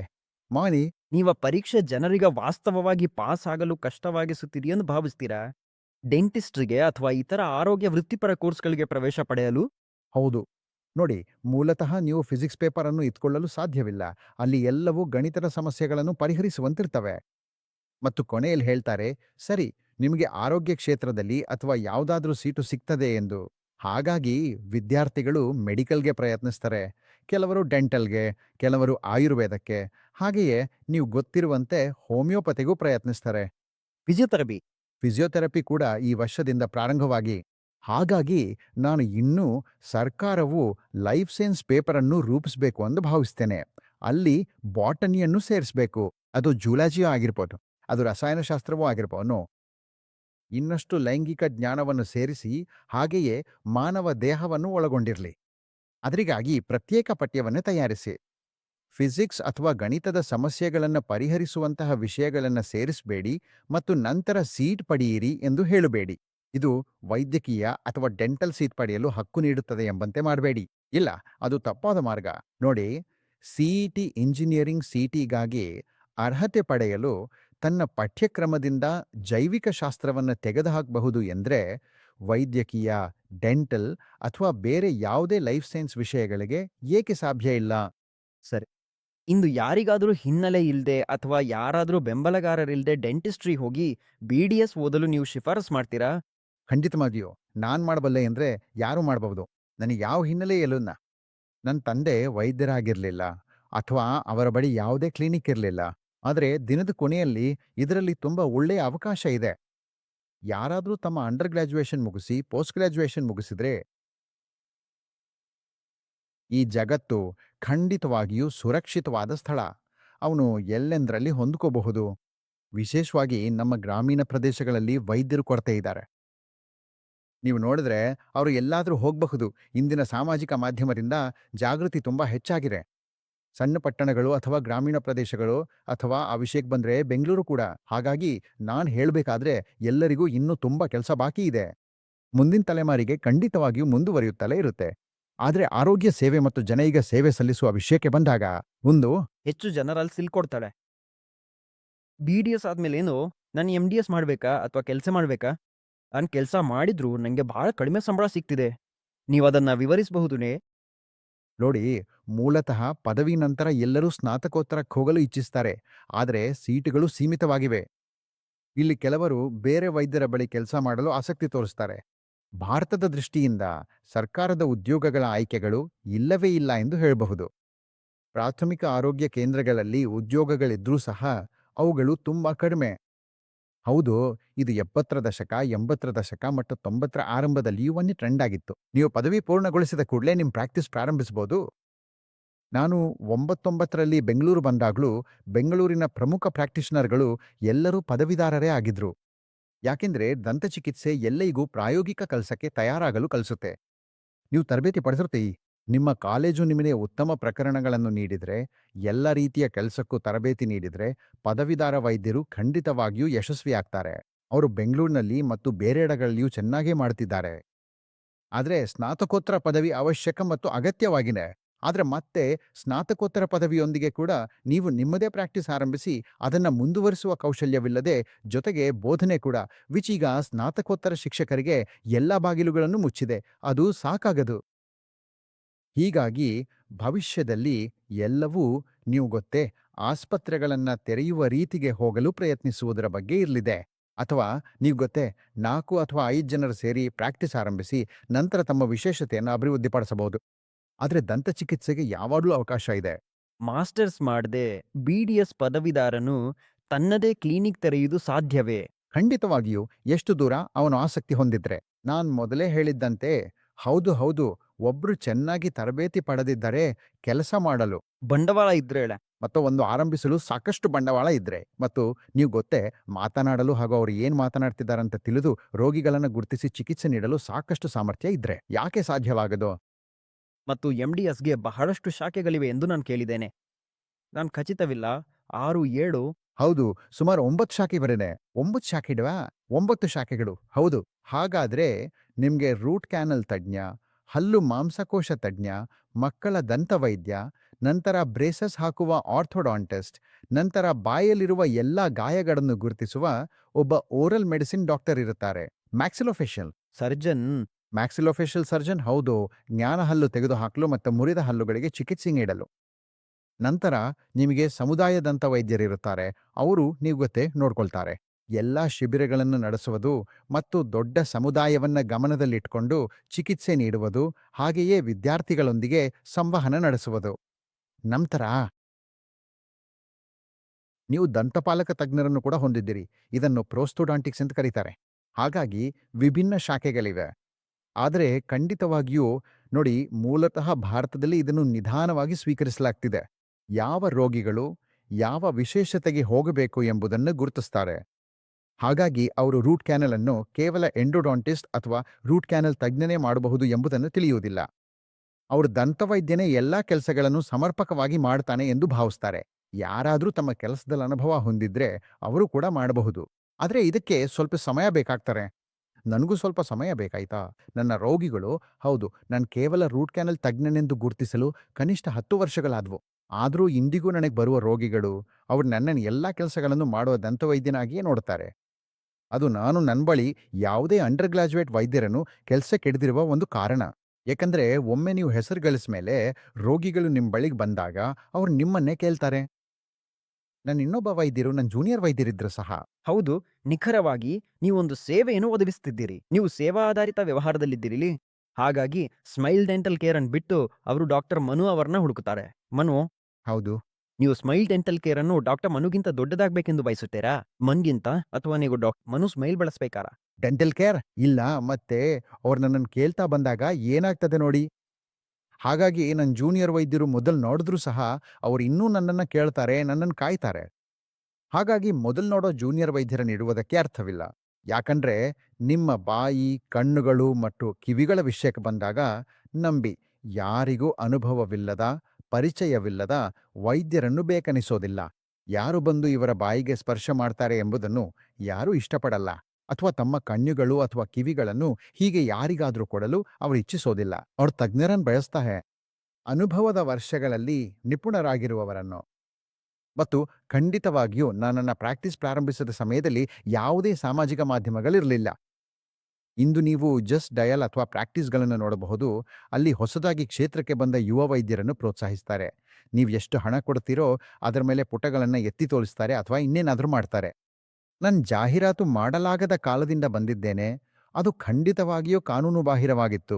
ಇಂದು ಕೂಡ ಆ ವಿಷಯಕ್ಕೆ ಬಂದರೆ ಅದು ಕಾನೂನು ಬಾಹಿರವೇ. ಹಾಗಾಗಿ ಯಾವುದೇ ವೈದ್ಯರ ಪ್ರಾಕ್ಟೀಸ್ ದಂತಚಿಕಿತ್ಸಕರನ್ನು ಒಳಗೊಂಡಂತೆ ಯಾವಾಗಲೂ ಬಾಯಿಯ ಪ್ರಚಾರವೇ. ಹಾಗಾದ್ರೆ ನಿಮ್ ಬೆಳವಣಿಗೆ ಇವತ್ತಿನವರೆಗೆ 30 ವರ್ಷಗಳ ಕಾಲ ಸಂಪೂರ್ಣವಾಗಿ ನೈಸರ್ಗಿಕವಾಗಿದೆ. ಪೂರ್ಣವಾಗಿ ಬಾಯಿಯ ಪ್ರಚಾರದಿಂದೆ. ಮತ್ತು ನಿಂಬಳಿ ಅನೇಕ ಪ್ರಸಿದ್ಧಿಗಳು ಬರ್ತಿದ್ದಾರೆ. ನಿಂಬಳಿ ನೀವು ಹೌದು, ಖಂಡಿತ. ಆದ್ರೆ ನಾನು ಪ್ರಸಿದ್ಧಿಗಳು ಎಂದು ಹೇಳಬೇಡಿ. ನಾನು ನಿಮ್ಮನ್ನಲ್ಲಿ ನಿಲ್ಲಿಸ್ತೇನೆ. ಯಾಕೆಂದ್ರೆ ಪ್ರತಿಯೊಬ್ಬ ರೋಗಿಯನ್ನ ನಾನು ಪ್ರಸಿದ್ಧಿ ಅಂತ ನೋಡ್ತೇನೆ. ಮತ್ತು ಯಾರಾದ್ರೂ ನನ್ನ ಬಳಿ ಬರ್ತಿದ್ರೆ ಅದು ಯಾರೋ ನನ್ನನ್ನು ಶಿಫಾರಸ್ ಮಾಡಿದ್ರಿಂಗ್ಲೇ. ಹಾಗಾಗಿ ನೀವು ಪ್ರಸಿದ್ಧಿಗಳು ಎಂದು ಹೇಳಿದ್ರೆ ಹೌದು, ನನಗೆ ಪ್ರತಿಯೊಂದು ಪ್ರಕರಣವೂ ನನಗೆ ಪ್ರಸಿದ್ಧಿಯಂತೆಯೇ. ಮತ್ತು ನಾನು ನನ್ನ ಸಮಯವನ್ನ ಅವರೊಂದಿಗೆ ಮಾತನಾಡುವುದರಲ್ಲಿ, ಅವರ ಹಿಂದಿನ ದಂತ ಇತಿಹಾಸವನ್ನು ತಿಳಿದುಕೊಳ್ಳಲು ಪ್ರಯತ್ನಿಸುವುದರಲ್ಲಿ, ಯಾವುದೇ ಹಳೆಯ ಎಕ್ಸ್ರೇಗಳು ಅಥವಾ ಇನ್ನಾವುದಾದರೂ ಮಾಹಿತಿ ತಿಳಿದುಕೊಳ್ಳಲು ಪ್ರಯತ್ನಿಸ್ತೇನೆ. ಅವರಲ್ಲಿ ಹೆಚ್ಚಿನವರು ನನ್ನ ಬಳಿ ಮರು ರೂಟ್ ಕ್ಯಾನಲ್ ಅಥವಾ ಇತರ ವೈದ್ಯರಿಂದ ತೃಪ್ತಿ ಇಲ್ಲದ ಕೆಲಸಕ್ಕಾಗಿ ಬರ್ತಾರೆ. ಉತ್ತಮವಾದುದು ಎಂದರೆ ಮುಂದುವರೆದು ನೀವು ಮಾಡಬೇಕಾದ ಕೆಲಸವನ್ನ ಮಾಡುವುದು.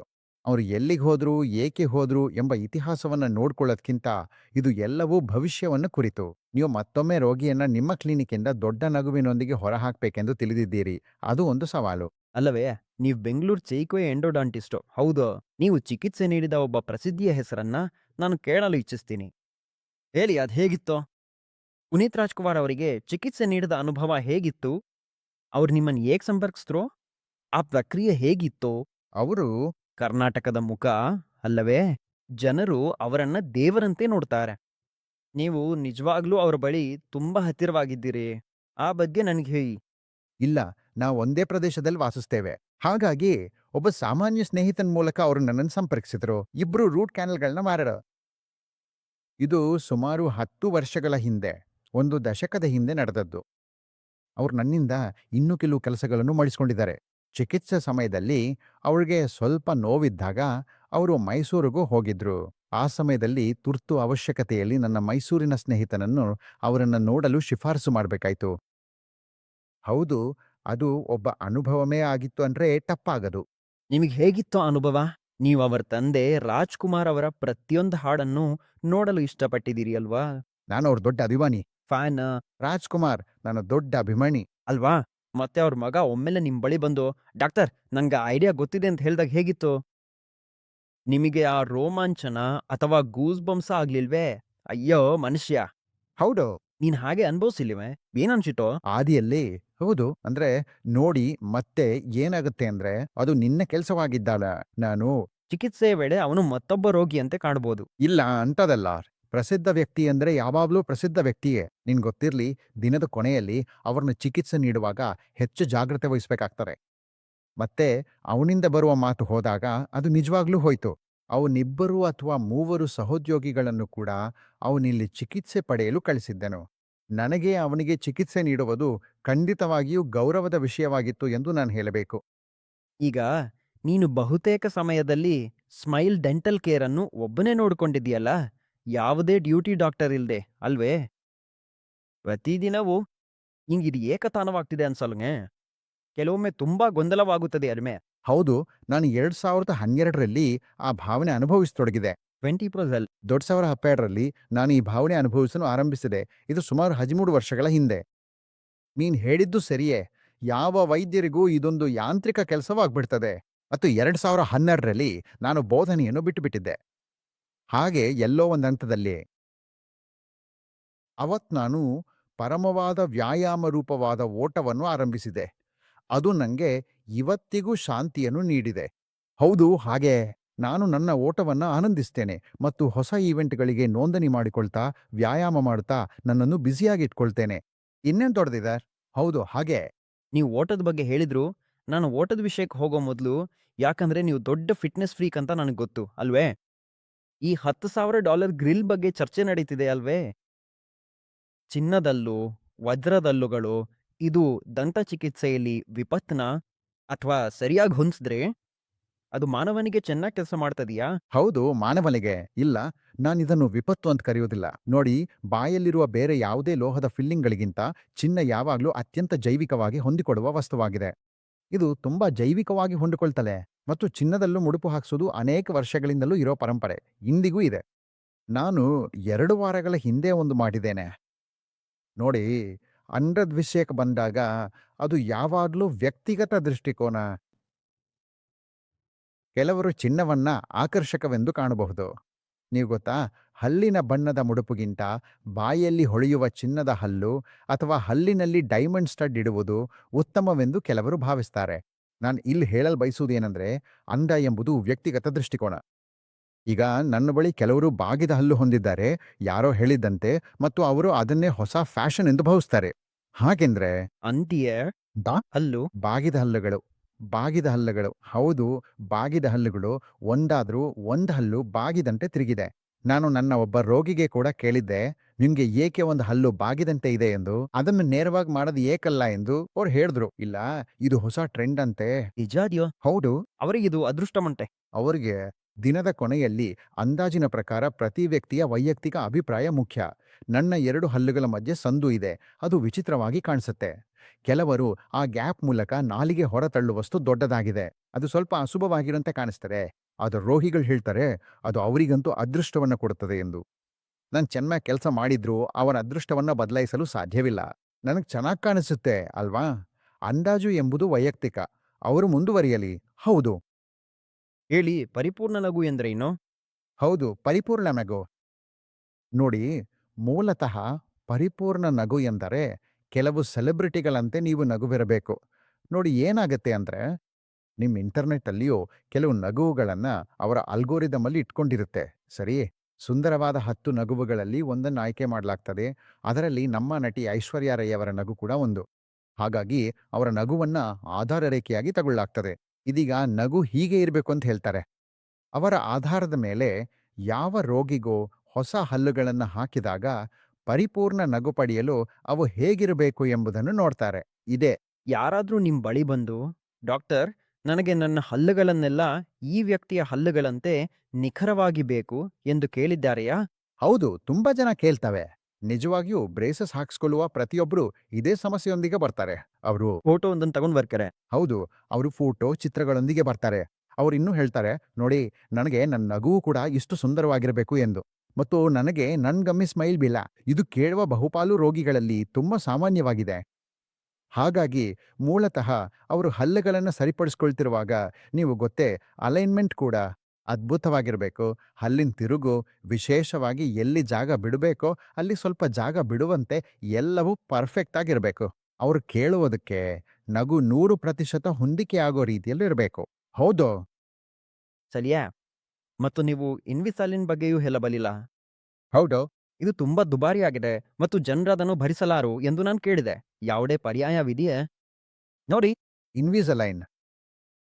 ಸರಿ, ಯಾರಾದ್ರೂ ಇನ್ವಿಸಲೈನ್ ಬಯಸಿದರೆ ಹೊಸ ತಲೆಮಾರಿಗೆ ಇನ್ಸ್ಟಾಗ್ರಾಮ್ ನೋಡ್ತಿರುವ ಮಕ್ಕಳು ಮೊದಲನೇದಾಗಿ ಮಾಡುವುದು ಏನಂದ್ರೆ, ಅವರು ಇನ್ಸ್ಟಾಗ್ರಾಮ್ ಪೋಸ್ಟ್ಗಳಲ್ಲಿ ಇನ್ವಿಸಲೈನ್ ಬಗ್ಗೆ ಬರುವ ಜಾಹೀರಾತುಗಳನ್ನು ನೋಡ್ತಾರೆ.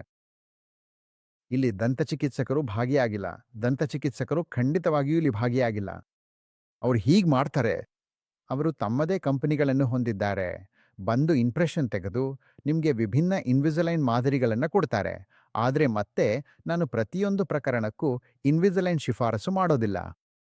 ಪ್ರತಿ ಪ್ರಕರಣವನ್ನು ಇನ್ವಿಸಲೈನ್ ಮೂಲಕ ಚಿಕಿತ್ಸೆ ನೀಡಲು ಸಾಧ್ಯವಿಲ್ಲ. ಆದ್ರೆ ಎಲ್ಲೋ ಒಂದು ಹಂತದಲ್ಲಿ ವಿಷಯಗಳು ಸರಿಯಾದ ದಿಕ್ಕಿನಲ್ಲೇ ಹೋಗ್ತಿಲ್ಲ.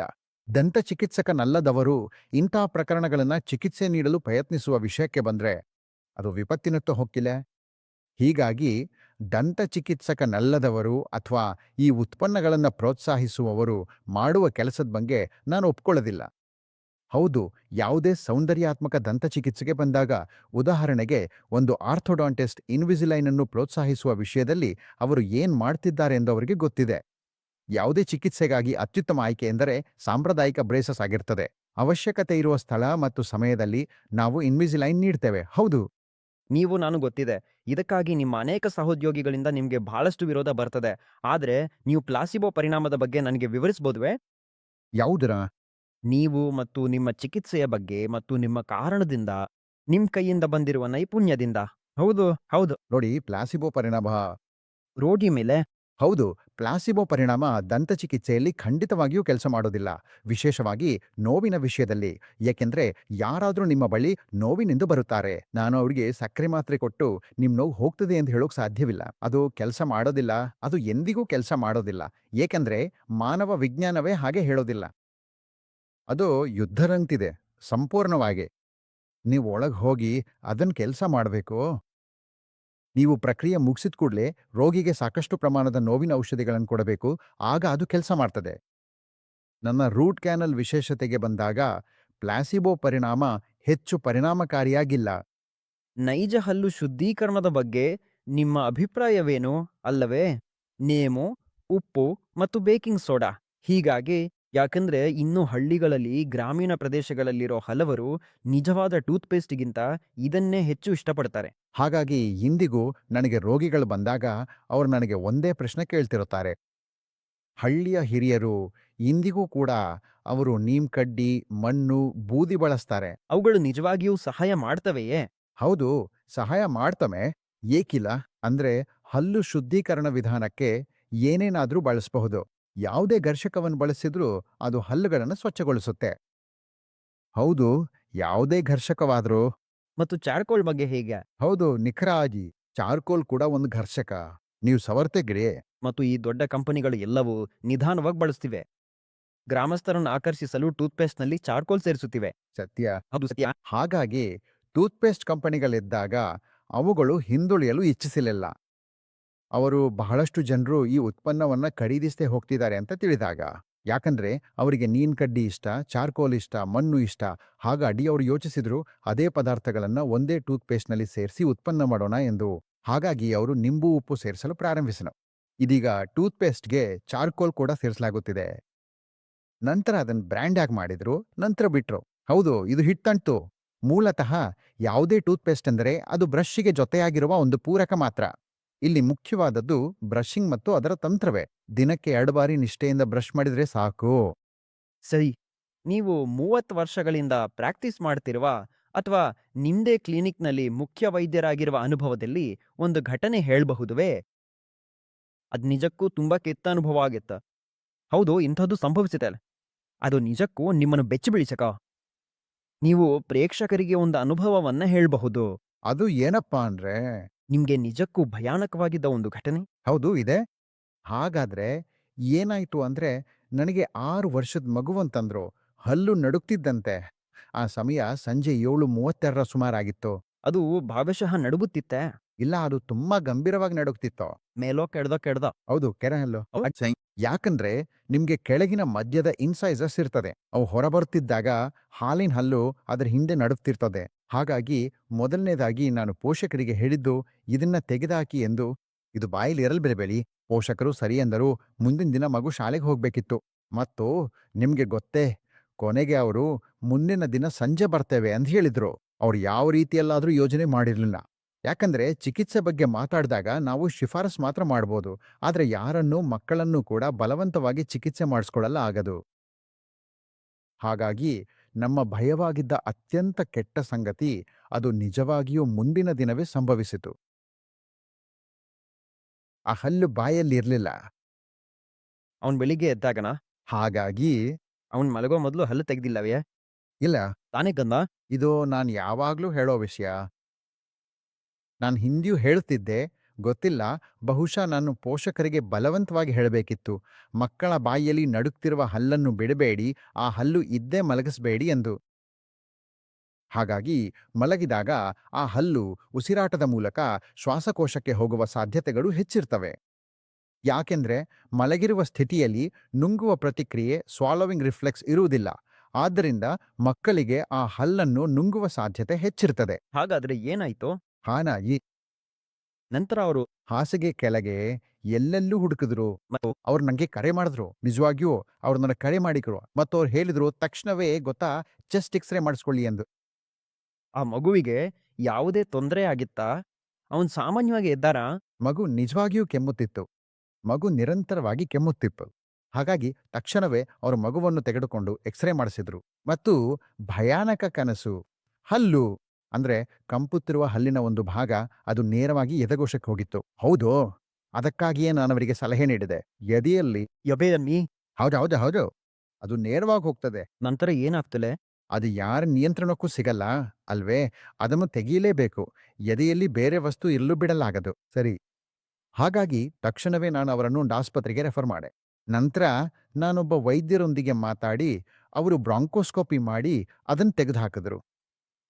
ಹೌದು, ಅದು ನಿಜಕ್ಕೂ ಒಂದು ಭಯಾನಕ ಕನಸಾಗಿತ್ತು. ನೋಡಿ, ನಿಮ್ ನಿಯಂತ್ರಣದಲ್ಲಿರೋ ವಿಷಯಗಳು ನಿಮ್ಮ ಕೈಯಿಂದ ಹೊರಹೋಗಿದಾಗ ನೀವ್ ಏನು ಮಾಡ್ಲಾರ್ದು ಅಸಹಾಯವಾಗ್ತೀರಿ. ಆದ್ರೆ ಇಂಥ ಪರಿಸ್ಥಿತಿಗಳು ಆಗ್ತಲೇ ಇರ್ತವೆ.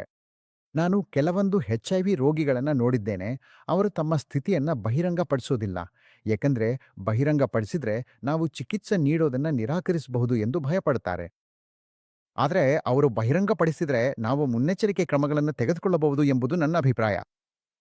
ದಿನದ ಕೊನೆಯಲ್ಲಿ ನೋಡಿ, ನಾವು ಮಾನವರೊಂದಿಗೆ ವ್ಯವಹರಿಸುತ್ತಿದ್ದೇವೆ ಮತ್ತು ನಾವು ಅವರಿಗೆ ಚಿಕಿತ್ಸೆ ನೀಡದೆ ಹೊರಹಾಕಲು ಸಾಧ್ಯವಿಲ್ಲ. ಇದನ್ನು ಹೇಳಿದ್ಮೇಲೆ ಅವರು ತಮ್ಮ ಸ್ಥಿತಿಯನ್ನು ಬಹಿರಂಗಪಡಿಸಿದ್ರೆ ನಾವು ಮುನ್ನೆಚ್ಚರಿಕೆ ಕ್ರಮಗಳನ್ನು ತೆಗೆದುಕೊಂಡು ಅವರಿಗೆ ಸಹಾಯ ಮಾಡಬಹುದು. ಆದ್ರೆ ಗೊತ್ತಾ, ಏಕೆ ಎಂದು ನನಗೂ ಗೊತ್ತಿಲ್ಲ. ಸಮಾಜದಲ್ಲಿಯೂ ಜನರಲ್ಲಿಯೂ ಇರುವ ಆ ಟ್ಯಾಬು ಕಾರಣದಿಂದ ನಾವು ರಕ್ತ ಪರೀಕ್ಷೆ ಮಾಡಿಸ್ಕೊಳ್ಳಿ ಎಂದು ಹೇಳಿದಾಗ ಅವರು ಸಾಮಾನ್ಯವಾಗಿ ಮತ್ತೆ ಬರುವುದಿಲ್ಲ. ಇದೇ ರೀತಿಯಲ್ಲಿ ಈಗಲೂ ಮಾಮೂಲೆ ಕಂಡುಬರುವ ಪ್ರಕರಣಗಳು. ಆರಂಭಿಕ ಹಂತಗಳಲ್ಲಿ ಇದನ್ನು ನೀವು ಮೂಲತಃ ಉಪಮುಖದ ಫೈಬ್ರೋಸಿಸ್ ಎಂದು ಕರೆಯಬಹುದು. ಇದು ಬಾಯಿಯಲ್ಲಿ ಗ್ರೇಡ್ 1 ಅಥವಾ ಟೈಪ್ 1 ಕ್ಯಾನ್ಸರ್ಗೆ ಹೋಗ್ತಿರುವ ಸ್ಥಿತಿ. ನಾವು ರೋಗಿಗೆ ತಂಬಾಕು ಬಿಟ್ಟು ಬನ್ನಿ ಎಂದು ಹೇಳ್ತೇವೆ. ಇಲ್ಲಿವರೆಗೆ ಒಬ್ಬ ಮಾತ್ರ ರೋಗಿ ಹಿಂದಿರುಗಿದ್ದಾರೆ. ಮತ್ತೊಂಬತ್ತು ಸಲ ಅವರು ಹಿಂದಿರುಗಲು ನಿರಾಕರಿಸ್ತಾರೆ, ಏಕೆಂದ್ರೆ ಅವರು ಆ ಮಾರಣಾಂತಿಕ ಅಭ್ಯಾಸವನ್ನು ಬಿಡಲು ಇಚ್ಛಿಸೋದಿಲ್ಲ. ಹಾಗಾದ್ರೆ ಇಂತಹ ಪರಿಸ್ಥಿತಿಗಳು ಈಗ ತಾನೇ ಹೇಳಿದ್ರಿ ಅಲ್ವಾ? ಹೌದು. ಹೌದು, ನಿಮ್ ಬಳಿ ಬರುವ ಜನರು ಅಥವಾ ಧೂಮಪಾನ, ಮದ್ಯಪಾನ, ತಂಬಾಕು, ಕೂಲ್ ಲಿಪ್, ಗುಟ್ಕಾ, ಪಾನ್ ಬಗ್ಗೆ ನಿಮ್ ಬಳಿ ಬರುವ ರೋಗಿಗಳ ಬಗ್ಗೆ ನನಗೆ ಸ್ವಲ್ಪ ಹೇಳಬಹುದು ಎಂದು ಕೇಳಬಹುದಾ? ಈ ಎಲ್ಲ ಜನರಲ್ಲಿ ನೀವು ಗಮನಿಸುವ ಒಂದು ಸಾಮಾನ್ಯ ವಿಷಯವೇನು? ಹೌದು, ಹಲ್ಲುಗಳ ಮೇಲೆ ಕಲೆಗಳಿರ್ತವೆ. ಆ ಕಲೆಗಳು ಎಂದ್ರೆ ಅವು ಸ್ಪಷ್ಟವಾಗಿ ಕಾಣುವ ಕಲೆಗಳು. ನಾನವನ್ನು ತೆಗೆದುಹಾಕಬಹುದು. ನೀವು ಗೊತ್ತಿರ್ಲಿ, ಕಾಣದ ಕಲೆಗಳು ಶ್ವಾಸಕೋಶದಲ್ಲಿ ಉಂಟಾಗ್ತವೆ. ಅದು ನಮ್ಮ ನಿಯಂತ್ರಣಕ್ಕೆ ಹೊರಗಿದೆ. ಆದ್ರೆ ಇದನ್ನೆಲ್ಲ ಹೇಳಿದ್ಮೇಲೆ ನಾವು ಅವರಿಗೆ ಆ ಅಭ್ಯಾಸವನ್ನು ಬಿಟ್ಟುಬಿಡಿ ಎಂದು ಹೇಳ್ತೇವೆ. ಯಾಕೆಂದ್ರೆ ಗುಟ್ಕಾ ಸೇವನೆ ಮಾಡಿದ್ರೆ ಅದು ಬಾಯಿಯ ಒಳಭಾಗದ ಸ್ಪಂಜಿನಂತಿರುವ ಭಾಗವನ್ನ ಸಂಪೂರ್ಣವಾಗಿ ಬದಲಾಯಿಸುತ್ತೆ. ನೀವು ನೋಡಿದ್ರೆ ಬಾಯಿಯ ಒಳಗಿನ ವೆಸ್ಟಿಬ್ಯೂಲ್ ಬಹಳ ಗಟ್ಟಿ ಆಗ್ತದೆ. ಅವರು ನೇರವಾಗಿ ಕ್ಯಾನ್ಸರ್ಗೆ ಹೋಗ್ತಾರೆ. ಮತ್ತೊಮ್ಮೆ ಹೇಳಬೇಕಾದ್ರೆ ಇವು ತುಂಬಾ ವೇಗವಾಗಿ ಹಾನಿಕಾರಕವಾಗುವ ಕೆಲವು ದುರುಪಯೋಗದ ವಸ್ತುಗಳು ಎಂದು ನಾನು ಕಂಡಿದ್ದೇನೆ. ಮತ್ತು ಇವು ಬಹಳ ಸಾಮಾನ್ಯವಾಗಿವೆ. ಸರಿ, ನೀವು ಆ ಲಸಿಕೆ ಬಗ್ಗೆ ಕೂಡ ಮಾತನಾಡಬಹುದು ಎಂದು ಕೇಳಬಹುದು. ಅದು ಇತ್ತೀಚೆಗೆ ಚರ್ಚೆಯಲ್ಲಿತ್ತಲ್ವೇ? ಇಲ್ಲ, ಇತ್ತೀಚಿನ ದಿನಗಳಲ್ಲ. ಜೂನಿಯರ್ ಲಸಿಕೆ ಬಗ್ಗೆ ಹೇಳ್ಕಿಲ್ಲ. ಹೌದು, ಸರಿ. ನನಗನ್ಸುತ್ತೆ ಇದು ಇತ್ತೀಚೆಗೆ ಸುದ್ದಿಯಲ್ಲಿರ್ಲಿಲ್ಲ. ಸರಿ. ಆದ್ರೂ ಬಹುಶಃ ಸ್ವಲ್ಪ ಹಿಂದೆನಾ? ಹೌದು, ಸ್ವಲ್ಪ ಹಿಂದೆ. ಹೌದು, ನನಗೆ ನೆನಪಿದೆ. 96ರಲ್ಲಿ. ಅದು ಏನು? ಏನ್ ಲಸಿಕೆ? ಇದು ಕೇರಿಸ್ ಲಸಿಕೆ. 96. ಸರಿ, 96. ಅಯ್ಯೋ, ಅದು ತುಂಬಾ ಹಣಿಯದು. 96ರಲ್ಲಿ. ಅವರು ಕೇರಿಸ್ ಲಸಿಕೆಯನ್ನ 6ನೇ ಲಸಿಕೆಯಾಗಿ ಮಾಡಬೇಕೆಂದು ಬಯಸಿದ್ರು. ಸರಿ. ಹಾಗಾದ್ರೆ ಆವಿಷ್ಕಾರ ನಡೆಯಿತು. ನೋಡಿ, ಈ ಎಲ್ಲಾ ಲಸಿಕೆಗಳು ಅಂದ್ರೆ ಎಲ್ಲವೂ ಒಳ್ಳೆಯ ಉದ್ದೇಶದಿಂದಲೇ ಪ್ರಾರಂಭವಾಗ್ತವೆ. ಅಭಿವೃದ್ಧಿಶೀಲ ದೇಶಗಳಲ್ಲಿ ಪ್ರಾರಂಭವಾಗಿ ಅವುಗಳನ್ನು 3ನೇ ಲೋಕದ ದೇಶಗಳಲ್ಲಿ ಪ್ರಯೋಗಾತ್ಮಕವಾಗಿ ಪ್ರೋತ್ಸಾಹಿಸಲಾಗ್ತದೆ. ಆದರೆ ಇಲ್ಲಿ ಅವರು ಪ್ರಯೋಗವನ್ನ ಪ್ರಾರಂಭಿಸಿ ರೀಸಸ್ ಕೋತಿಗಳ ಮೇಲೆ ಪ್ರಯೋಗ ಮಾಡಿದಾಗ ಏನಾಯಿತು? ಅವರು ಕೊನೆಯಲ್ಲಿ ಹೇಳಿದ್ದು ಅದು ಹೃದಯದ ಮಾಂಸಪೇಶಿಯಲ್ಲಿ ಸಮಸ್ಯೆಗಳನ್ನು ಉಂಟುಮಾಡಲು ಪ್ರಾರಂಭಿಸಿತು ಎಂದು. ಆದರೆ ಅವರು ಅದರ ಹಾನಿಕಾರಕ ಪರಿಣಾಮವನ್ನು ಬದಲಾಯಿಸಿ ನಂತರ ಮಾರುಕಟ್ಟೆಗೆ ತರಬಹುದು ಅಂತೆ. ಹೌದು, ನಾನದನ್ನು ಸ್ವಾಗತಿಸ್ಕೇನೆ. ಯಾಕೆಂದ್ರೆ ದಂತ ಕ್ಯಾರೀಸ್ ಎಂಬುದು ಅದು ವಿಶ್ವವ್ಯಾಪಿ ಸಮಸ್ಯೆ. ಹಾಗೂ ಹಲ್ಲುಗಳು ಒಂದೇ ಒಂದಲ್ಲ, ಅವು 32ಇವೆ. ಮತ್ತು ಒಳ್ಳೆ ಬಾಯಿಯ ಸ್ವಚ್ಛತೆ ಕಾಯ್ದುಕೊಳ್ಳೋದು ಯಾರಿಗಾದ್ರೂ ದೊಡ್ಡ ಸವಾಲು. ನನ್ನ ದಂತಚಿಕಿತ್ಸೆ ನಿಲ್ತದೆ ಅಥವಾ ನಾವಿದಕ್ಕೆ ವಿರುದ್ಧವಾಗಿಲ್ಲ ಎಂಬುದಲ್ಲ. ಹೌದು, ಅವರು ತಮ್ಮ ಸಂಶೋಧನೆಯನ್ನು ಎಲ್ಲಿಗೆ ನಿಲ್ಲಿಸಿದ್ದಾರೆ ಅಲ್ಲಿ ಮುಂದುವರೆದು ಸ್ವದೇಶಿ ಕ್ಯಾರೀಸ್ ಲಸಿಕೆಯನ್ನು ಮಾರುಕಟ್ಟೆಗೆ ತರಲು ನಾನು ಇನ್ನಷ್ಟು ಸ್ವಾಗತಿಸುತ್ತೇನೆ. ಕಳೆದ 3-4 ವರ್ಷಗಳಿಂದ ಮತ್ತು ಬಹುದೊಡ್ಡ ಎಐ ಮತ್ತು ತಂತ್ರಜ್ಞಾನ ಬೂಮ್ ಆಗಿದೆ ಅಲ್ವೇ? ನೀವಿದನ್ನ ತುಂಬಾ ಚೆನ್ನಾಗಿ ಅರಿತಿದ್ದೀರಿ. ಮತ್ತು ಮುಂದಿನ ವರ್ಷಗಳಲ್ಲಿಯೂ ಇದು ಇನ್ನಷ್ಟು ಬೆಳೆಯಲಿದೆ. ಎಐ ತಂತ್ರಜ್ಞಾನ ದೊಡ್ಡ ಪ್ರಶ್ನೆ. ಇದು ದಂತಚಿಕಿತ್ಸೆಯನ್ನ ಬದಲಾಯಿಸಬಹುದೇ? ಇಲ್ಲ, ಸಾಧ್ಯವಿಲ್ಲ. ಖಚಿತವಾಗಿ ಸಾಧ್ಯವಿಲ್ಲ. ಯಾಕಂದ್ರೆ ನಾನು ನಿಮಗೆ ಹೇಳ್ತೇನೆ, ಇದು ಕೇವಲ ರೋಗ ನಿರ್ಣಯ ಮತ್ತು ಚಿಕಿತ್ಸೆ ಯೋಜನೆಯಲ್ಲಿ ಸಹಾಯ ಮಾಡುತ್ತದೆ. ಮತ್ತು ಇದು ನಿರ್ದಿಷ್ಟ ಚಿಕಿತ್ಸೆ ಫಲಿತಾಂಶವನ್ನು ನೀಡಬಹುದು. ಆದರೆ ನೇರವಾಗಿ ಚಿಕಿತ್ಸೆ ನೀಡೋ ವಿಷಯಕ್ಕೆ ಬಂದಾಗ ಅವರು ರೋಬೋಟಿಕ್ಸ್ ಬಗ್ಗೆ ಕೂಡ ಇದೇ ಮಾತನಾಡಿದ್ರು. ಹೌದು, ರೋಬೋಟಿಕ್ಸ್. ರೋಬೋಟಿಕ್ಸ್ ಅಥವಾ ಎಐ ಮಾತಾಡೋದು ಚೆನ್ನಾಗಿದೆ. ಅದಕ್ಕಾಗಿಯೇ ನಾವು ಅನೇಕ ಹೊಸ ಸಮ್ಮೇಳನಗಳಲ್ಲಿ ಎಲ್ಲರೂ ಇದೇ ವಿಷಯವನ್ನು ಆಯ್ದುಕೊಂಡು ಮತ್ತೆ ಮತ್ತೆ ಅದನ್ನೇ ಚರ್ಚಿಸ್ತಿರೋದನ್ನು ನೋಡ್ತೇವೆ. ಆದರೆ ಅದು ಬದಲಾಯಿಸಬಹುದಷ್ಟು ಪ್ರಾಯೋಗಿಕವಾಗಿಲ್ಲ. ಯಾಕಂದ್ರೆ ಅದರಲ್ಲಿ ಮಾನವೀಯ ಸ್ಪರ್ಶವಿಲ್ಲ. ನೋಡಿ, ವೈದ್ಯರಮ್ಮ ಯಾಕೆ ಯಾರಾದ್ರ ಭೇಟಿಯಾಗ್ತಾರೆ? ಯಾರಾದ್ರೂ ಯಾಕೆ ವಿಶ್ವದಾದ್ಯಂತ ಚಿಕಿತ್ಸೆ ಪಡೆಯಲು ಇಷ್ಟಪಡ್ತಾರೆ? ನೀವು ನೋಡ್ಬೋದು, ಅವರು ಭಾರತೀಯ ವೈದ್ಯರಿಂದ ಚಿಕಿತ್ಸೆ ಪಡೆಯಲು ಇಷ್ಟಪಡ್ತಾರೆ. ಯಾಕಂದ್ರೆ ಅವರಲ್ಲಿ ಮಾನವೀಯ ಸ್ಪರ್ಶ ಇದೆ. ಅದು ಕಳೆದು ಹೋಗಿದೆ. ಆರೋಗ್ಯಕರ ಕೈ. ಹೌದೌದು, ಅದು ಕರೆದು ಹೋಗಿದೆ. ಸರಿ. ಡಾಕ್ಟರ್, ಈಗ ನೀವು ಮಾನವೀಯತೆ ಬಗ್ಗೆ ಮಾತಾಡಿದ್ರಿ. ನೀವು ಸ್ವತಃ ಡಾಕ್ಟರ್ ಅಲ್ಲವೇ? ಮತ್ತು ನಿಮ್ಗೆ ಮಾನವೀಯತೆ ಮೊದಲಿಗೆ ಬರ್ತದೆ ಅಲ್ವೇ? ಅದು ಮೊದಲಿಗೆ ಬರ್ತದನಾ? ಹೌದು, ಖಂಡಿತವಾಗಿಯೂ. ಆದ್ರೆ ನೀವು ಉದ್ಯಮಿಯಾಗಿಯೂ ಇದ್ದೀರಲ್ವೇ? ನೀವು ನಿಮ್ಮ ವ್ಯವಹಾರದ ದೃಷ್ಟಿಕೋನ, ನಿಮ್ ಸೆಟಪ್, ಕ್ಲಿನಿಕ್, ಆಸ್ಪತ್ರೆ ಇವುಗಳನ್ನು ನೋಡ್ಕೊಳ್ಬೇಕಾಗ್ತದೆ. ಹೌದು. ಹಾಗಾದ್ರೆ ಯಾವುದು ಮೊದಲಿಗೆ ಬರ್ತದೆ?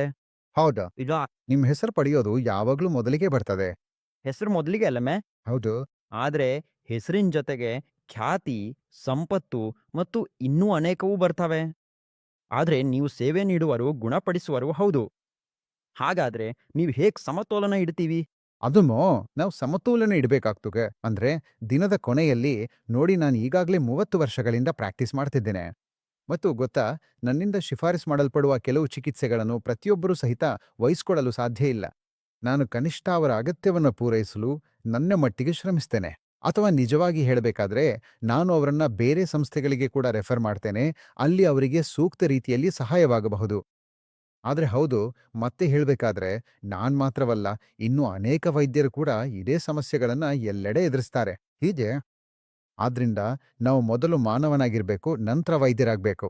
ಅಂದ್ರೆ ದಿನದ ಕೊನೆಯಲ್ಲಿ ನಾನು ಒಂದು ಬೋರ್ಡ್ ಹಾಕಿ, ನಾನು ಕೇವಲ ಆಯ್ದ ವಹಿಸಿಕೊಳ್ಳಬಲ್ಲವರನ್ನು ಮಾತ್ರ ಚಿಕಿತ್ಸೆ ಮಾಡುತ್ತೇನೆ ಎಂದು ಹೇಳಲು ಸಾಧ್ಯವಿಲ್ಲ. ಆದ್ರೆ ದಿನದ ಕೊನೆಯಲ್ಲಿ, ಹೌದು, ನಾನು ಇಂದು ಕೂಡ ಎಲ್ಲ ರೀತಿಯ ರೋಗಿಗಳನ್ನು ನೋಡ್ತೇನೆ. ಹೌದು, ಅವರಿಂದ ಸಾಧ್ಯವಾದಷ್ಟು ಸಹಾಯವೂ ಆಗ್ತದೆ. ಹೌದು, ಅವರದನ್ನು ಮಾಡಿಸ್ಕೊಡ್ತಾರೆ. ಇಲ್ವರೆಗೆ ನನ್ನ ಯಶಸ್ಸಿನ ಪ್ರಮಾಣ ಸುಮಾರು 95%ರಷ್ಟಿದೆ. ಸರಿ. ಅಂದ್ರೆ ಅಷ್ಟೇ ಅಂದ್ರೆ ನಿಮ್ಮ 95% ರೋಗಿಗಳನ್ನ ನೀವು ಒಪ್ಸಿದ್ದಿಲ್ಲ. ಹೌದು, ನಾನು ಮನವರಿಕೆ ಮಾಡಿದ್ದೇನೆ. ಸುಮಾರು 90ರಿಂದ 95% ರೋಗಿಗಳ ನನ್ನ ಬಳಿ ಬಂದಾಗ ಅವರು ಯಾವುದಾದ್ರೂ ರೀತಿಯ ಚಿಕಿತ್ಸೆ ಪಡೆದು ಹೋಗ್ತಾರೆ. ನಾನಿದನ್ನು ಅನೇಕ ಜನರಿಂದ ಕೇಳಿದ್ದೇನೆ ಮತ್ತು ನನ್ನ ಕಣ್ಣಾರೆ ನೋಡಿದ್ದೇನೆ. ನೀವು ತಲೆ ಮೇಲೆ ನಿಲ್ಲುವ ಶಿಸ್ತಿನ ಫಿಟ್ ವ್ಯಕ್ತಿ. ನೀವು ಸುಮಾರು 50 ಅರ್ಧ ಮ್ಯಾರಥಾನ್‌ಗಳನ್ನ ಪೂರ್ಣಗೊಳಿಸಿರುವ ಫಿಟ್ನೆಸ್ ಕ್ರೇಜಿ. ಅದು ಸಾಧಿಸಲು ಸುಲಭವಾದ ಸಾಧನೆ ಅಲ್ಲ, ಅಲ್ವೇ? ಹಾಗಾದ್ರೆ ನಿಮ್ಗೆ ಓಡೋ ಆಸಕ್ತಿ ಹೇಗ್ ಹುಟ್ಟಿತು? ಹೌದು, 2012ರಲ್ಲಿ ಶಾಲಾ ಕಾಲೇಜ್ನಲ್ಲಿ ನೀವು ಅಥ್ಲೀಟ್ ಆಗಿರ್ಲಿಲ್ಲ ಅನ್ಸುತ್ತೆ. ನಾನು ಶಾಲಾ ಕಾಲೇಜಿನಲ್ಲಿ ಎಂದಿಗೂ ಓಡ್ಲಿಲ್ಲ. ಯಾರಾದ್ರೂ ತಮ್ಮ ಮಧ್ಯ 35ರಲ್ಲಿ ಹಠಾತ್ ಓಡಲು ಪ್ರಾರಂಭಿಸುವುದು ಗೊತ್ತಾ? ಯಾದೃಚ್ಛಿಕವಾಗಿ. ಆ ಬದಲಾವಣೆ ಏನು? ಯಾರು ನಿಮ್ಗೆ ಓಡಲು ಪ್ರೇರೇಪಿಸಿದರು? ಹೌದು, ನೋಡಿ, ಮೂಲತಃ ಏನಾಗುತ್ತೆ ಅಂದ್ರೆ ನಿಮ್ಮ ದೇಹವೇ ನೀವು ವಾಸಿಸುವ ಏಕೈಕ ಸ್ಥಳ. ಸರಿ, ಹಾಗಾಗಿ ನೀವೀಗ ಅದನ್ನು ನೋಡ್ಕೊಬೇಕು. ನಂತರ ಅದು ನಿಮ್ಮನ್ನು ನೋಡ್ಕೊಳ್ತದೆ. ಸರಿ. ಹಾಗಾಗಿ ಇದು ಮತ್ತೆ ತುಂಬಾ ಮುಖ್ಯವಾದದ್ದು. ಈಗ ನಮ್ದು ತುಂಬಾ ಒತ್ತಡದ ಕೆಲಸ. ಡೆಂಟಿಸ್ಟ್ರಿ ತುಂಬಾ ಒತ್ತಡದ ಕೆಲಸ.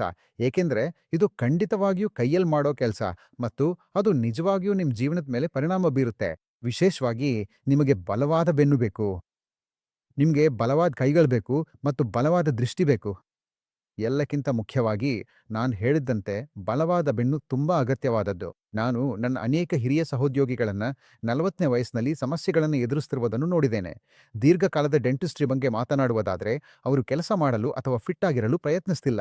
ಹಾಗಾಗಿ ಅವರು ಯಾವಾಗ್ಲೂ ಡೆಂಟಲ್ ಪ್ರಾಕ್ಟೀಸ್ ಮಾಡುವಾಗ ನಿಂತು ನಂತರ ಕುಳಿತುಕೊಂಡು ಕೆಲಸ ಮಾಡೋದನ್ನ ಬದಲಾಯಿಸ್ತಿರ್ತಾರೆ.